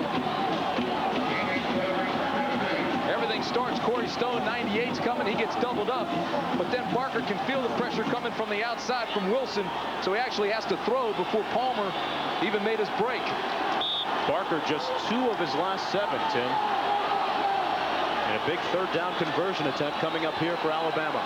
4:05 remaining on the clock. They trail by 8. Palmer split wide. Barker is going to take it himself. And he has the first down and then some. Jay Barker taking matters into his own hands, picks up 16 yards and stops the clock with 3:53 remaining and a first down for Alabama. Here again, I can't figure out how he's getting outside. There's nobody out there to force him back in. Once he gets outside, he can go ahead and fake like he's going to throw. He knows where the chains are. He gets that and plenty more. There's no way he should get outside Tennessee's containment. Stop it right there. There's nobody here. Wilson got trapped inside. Horace Morris was inside. And once again, Barker picks up the first.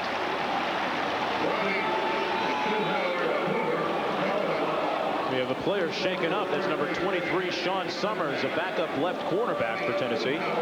Back to New York and John Saunders. Mark, you saw Barker running there. Similar play in Colorado, Oklahoma. It's Cale Gundy. This one with a frightening result.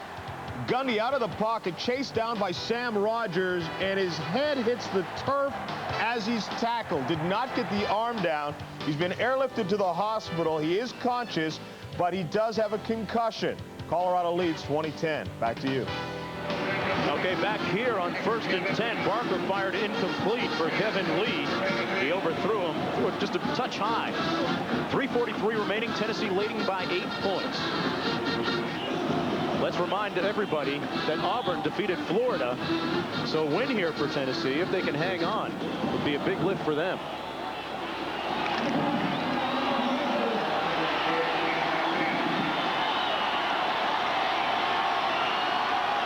Second down and 10.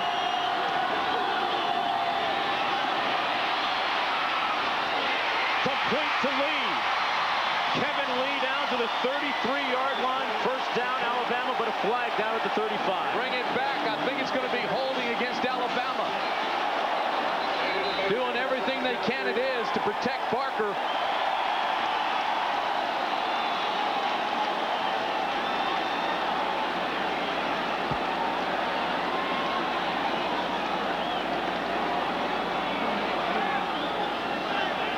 He tried to find Lee, Tim. Again, it's a zone defense. Lee just worked his way back into the open area, into the seam.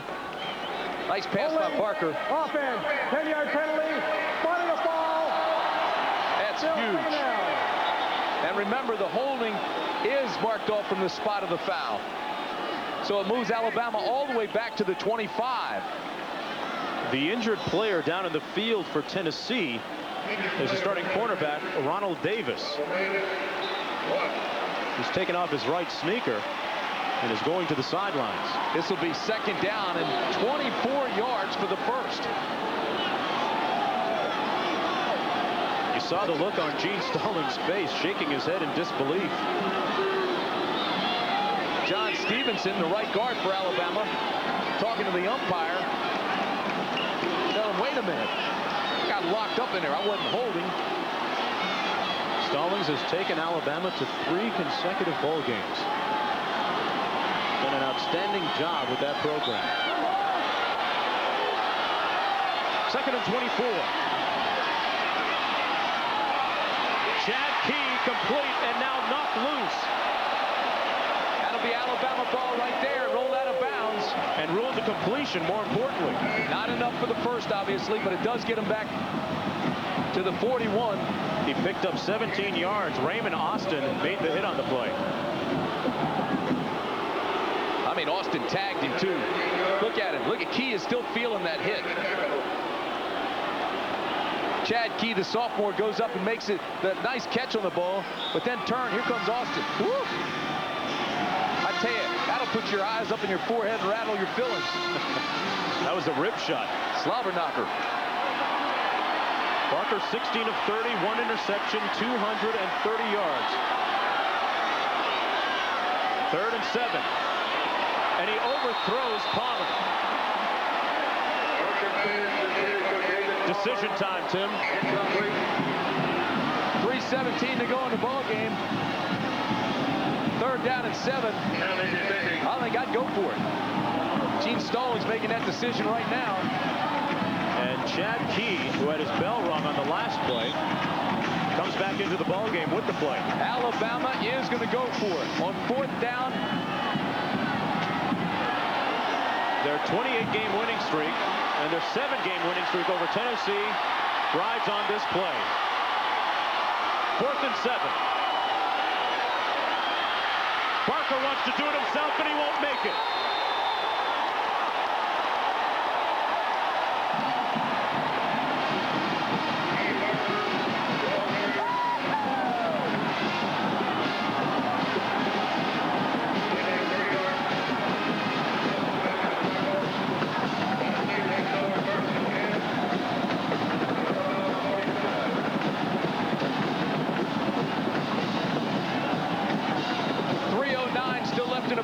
Shuler's going to go in and make sure he tells everybody to hold on to the football.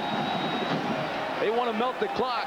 If you're playing defense with a red jersey on your back right now, you're going to start raking at the football, trying to strip it, trying to knock it loose. Alabama with 2 timeouts remaining still. Brunson and Garner in the game. This is Garner.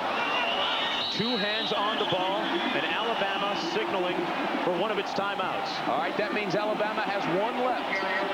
Why is the clock still running, and they bring the officials' attention to that, so they're going to have to put some time back on the clock.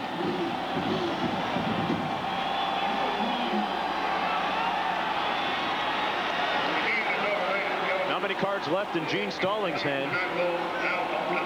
I'll tell you what, if I'm Gene Stallings, though, I'm starting to yell for more time put back on that clock. There was at least 4 or 5 that seemed to be ticking off while they were calling timeout.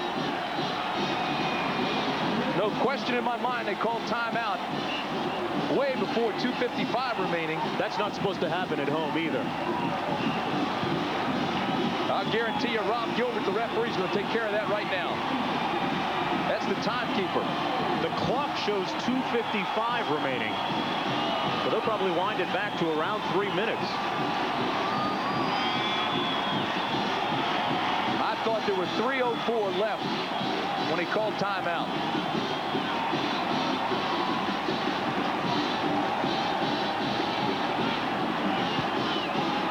They're still discussing the matter.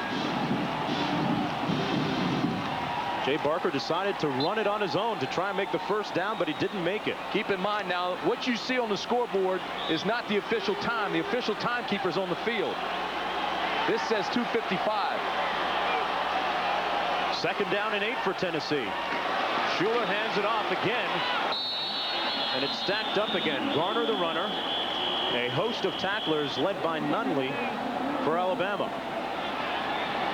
That's the last timeout taken by Alabama, so they have absolutely none left now. Coach Phillip Fulmer on the verge of his first victory in his first meeting as a head coach against Alabama.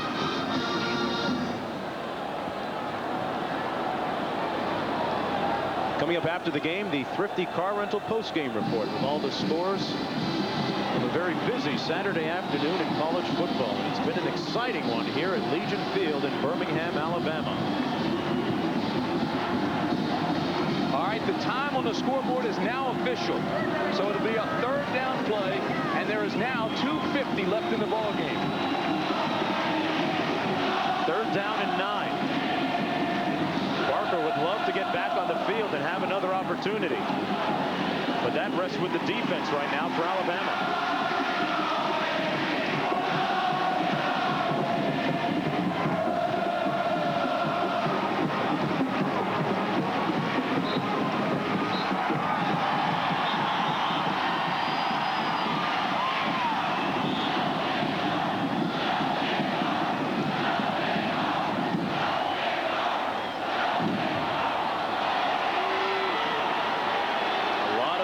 People wearing orange. Third down and 9 play. Phillips and Garner in the backfield. Shuler takes it himself, and he's short of the first down. But the clock's still running with 2:40 to play. Alabama with no timeouts remaining.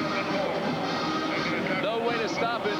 If you're on defense, you want to bounce up, get back off the field as fast as possible. You want to help the Tennessee players up, get them out of there. Down to 2:20. There's the feelings of the Tennessee faithful. 8 in a row, 9.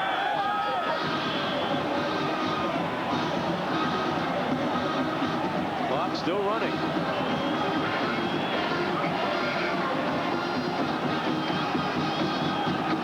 Stops at 2:12. And there's more discussion down on the field.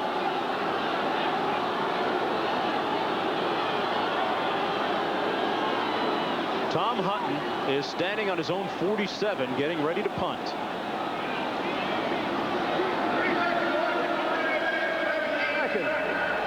All right, they're going to reset the clock again to 2:17.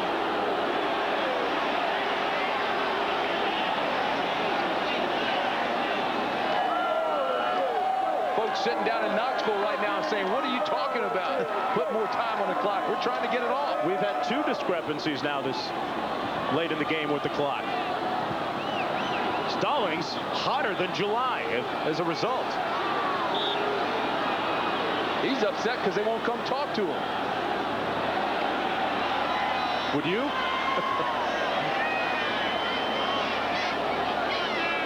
Stallings is still out on the field. He better be careful. He's going to get a flag.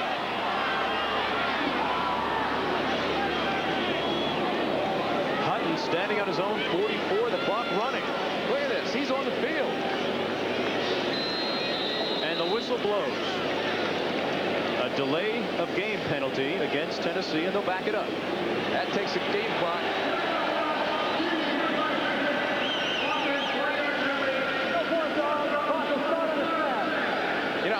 Honest, I agree with Gene Stallings. I think this has really been sloppy clock management by the officials.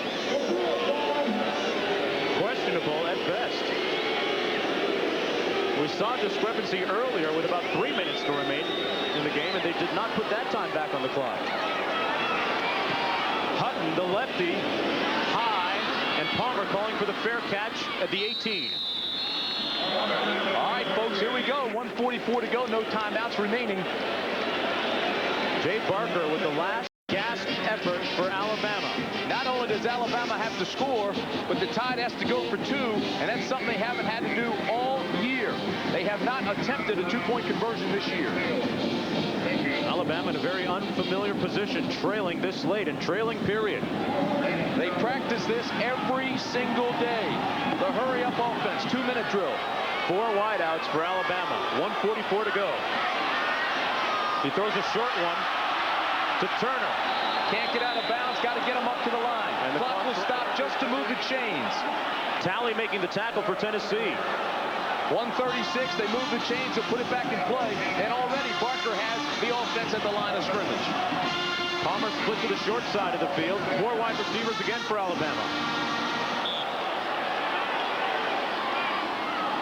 Barker to the short side of the field to Palmer, who can't get out of bounds. Clock continues to move. They'll stop it at 1:25, 1:26 to move the chains once again. A 15-yard pickup and a first down for Alabama. The ball near the 45-yard line. Barker barking out the play. Again, he's got him up to the line. As soon as they blow the whistle, he'll snap the ball. 1:26 and counting. Barker into seam. Oh, and it's complete. What a catch. The deuce man, David Palmer. Clock stops at 1:17 to move the chains. And again, Barker gets him up. A 22-yard pickup and a big catch by Palmer. The advantage the defense has here in the hurry-up, Alabama goes from the same first count every time. And Palmer keeps lining up in the same spot. Barker looking his way again. Palmer out of bounds with a gain of about 7. The clock stops with 1:11 to play. Deron Jenkins made the stop. Now there's plenty of time. You're down in the red zone. You've got a minute left, but there's still no timeout, so you've got to work the sidelines.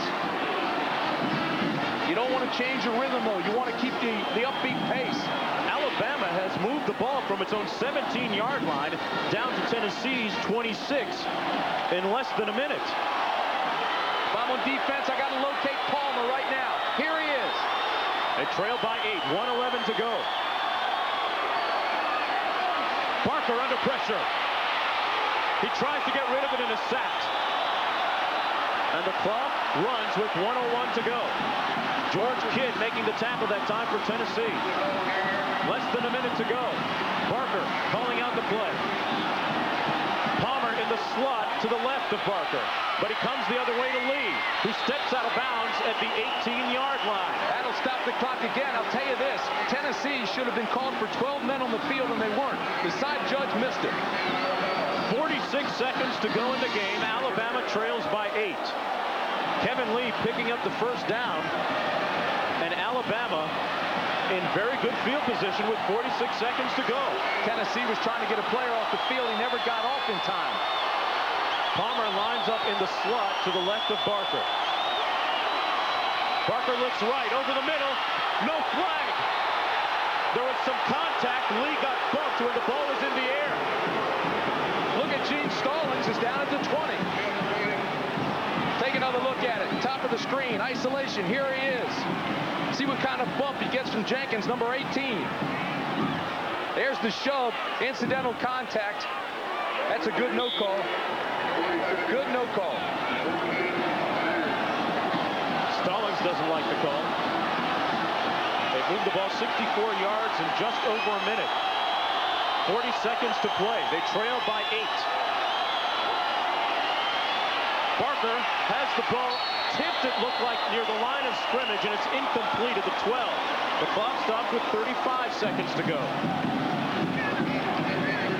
Shane Burton may have gotten a hand on the ball at the line of scrimmage. Shane Burton, 6'5". Look at him go up. Barker never looked off the receiver. Went to him immediately. Burton read that and went up when he released the ball. They call the play in the huddle that time. And keep your eye on David Palmer. They go to the lead, and Lee can't get to it. And the clock stops with 30 seconds to go. It's going to be 4th down and 10. Davis providing the coverage on the corner again for Tennessee. Todrick Malone coming in now with the last gasp effort for Alabama. It's 28-game winning streak on the line. More important than the touchdown right now is the first down. They have to get down to the 8.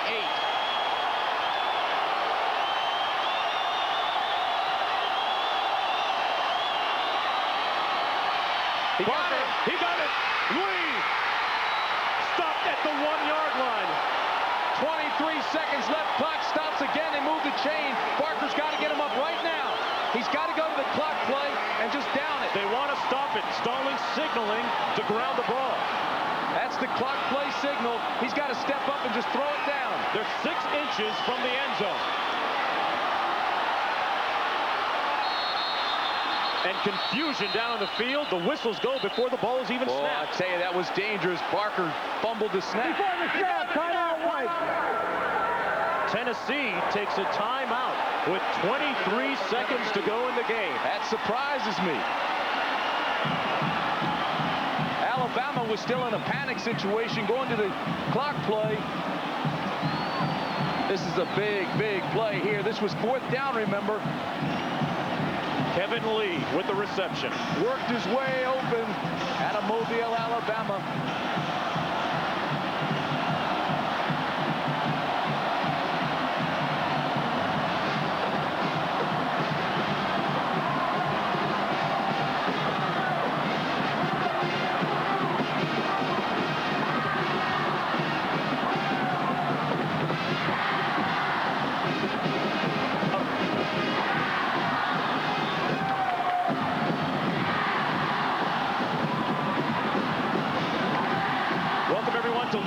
In Birmingham, Alabama. I'm Mark Jones along with Tim Brandt, and it's the 3rd Saturday in October. This one developing into another classic. Tennessee leads by 8 points with 23 seconds to go. I'm Mark Jones with Tim Brandt. It's 1st down and goal to goal. Barker over the top. Touchdown.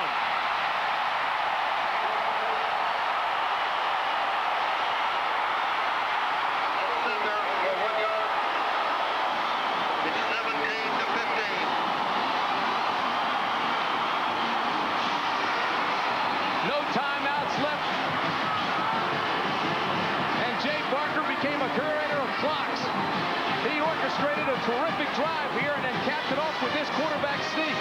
11 plays, 82 yards, a minute and 23 seconds. The key, they kept getting first downs. The clock had to stop to move the chains. Now, Alabama has to go for 2 to tie this game, and Alabama is attempting it for the first time this year. And this is it. Their 28-game winning streak on the line. Their 7-game winning streak against Tennessee on the line. David Palmer in at quarterback. He's a former high school quarterback. And a timeout down on the field charged against. Timeout, timeout. Not only was Palmer a high school quarterback, but they ran the wishbone. So if I'm playing defense, I'm looking possibly for the option. Jay Barker, the #1 quarterback. Oh, it's going to be tough for him to stay on the sidelines and watch this play. But the most talented guy on that field, I think, is David Palmer. For Alabama, no better way to put the ball in his hands. No better way to do it than to make him the quarterback. David Palmer was key in that last drive. He and Kevin Lee, they caught a lot of balls. They moved the ball down the field. This is not something that Gene Stallings is just doing on a whim. They practiced this. Palmer, throughout his career at Alabama, has thrown the halfback option many times.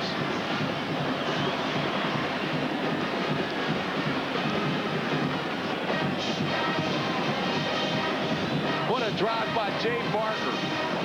Barker took him 82 yards without any timeouts and did it in 1:23. For those of you that have just recently joined us, the story of the first half was 4 Tennessee turnovers. In the 3rd quarter, Alabama turned the ball over twice. There's been a total of 7 turnovers in the game. Alabama has not lost to Tennessee since 1985. They've got the longest win streak in the country, 28 wins in a row, defending national champs. And here comes the 2-point conversion.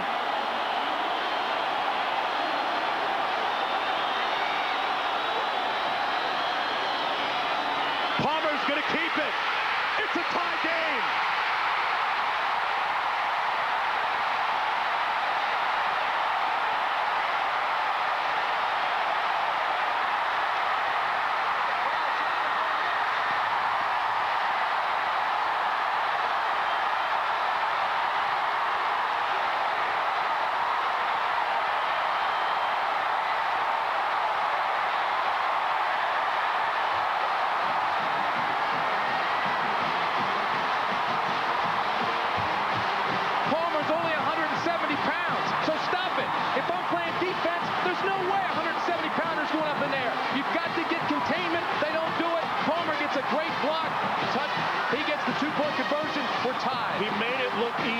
one. Great speed, terrific athlete.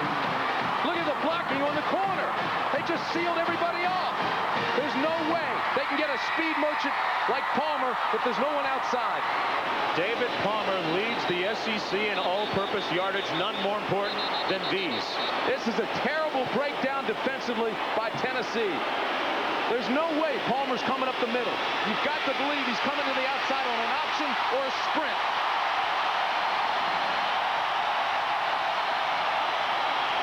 Now, Tim, 21 seconds to go. If you're Tennessee, what are you looking to do? Number one, I'm not going to give them the opportunity to return the ball. They don't have any timeouts remaining, so the clock is going to work against them. Looks like Tennessee's expecting the onside kick. No way would I kick this deep.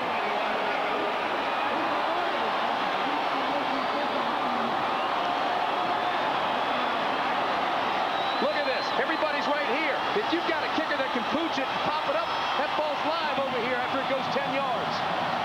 Michael Proctor with the kick for Alabama. And he kicks it deep.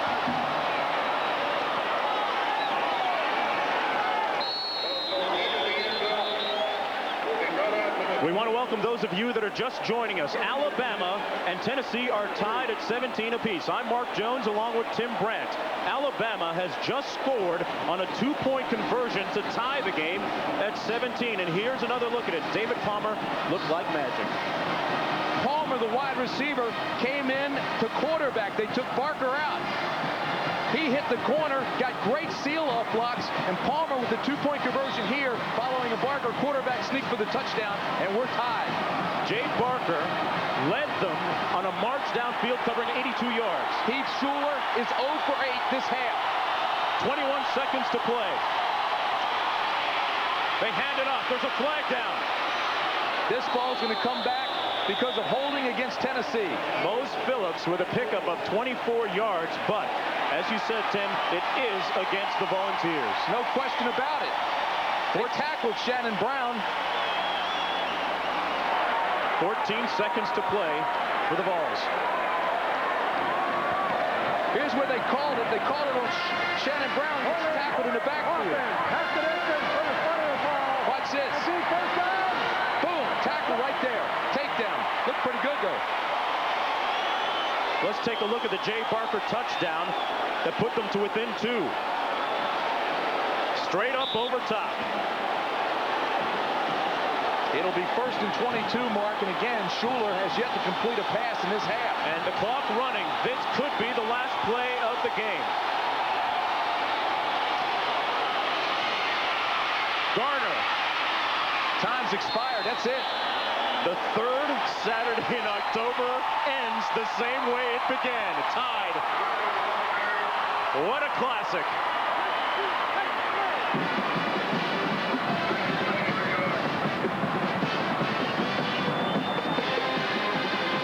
Unless something happens to Florida State, this tie is big as far as the defending national champions are concerned.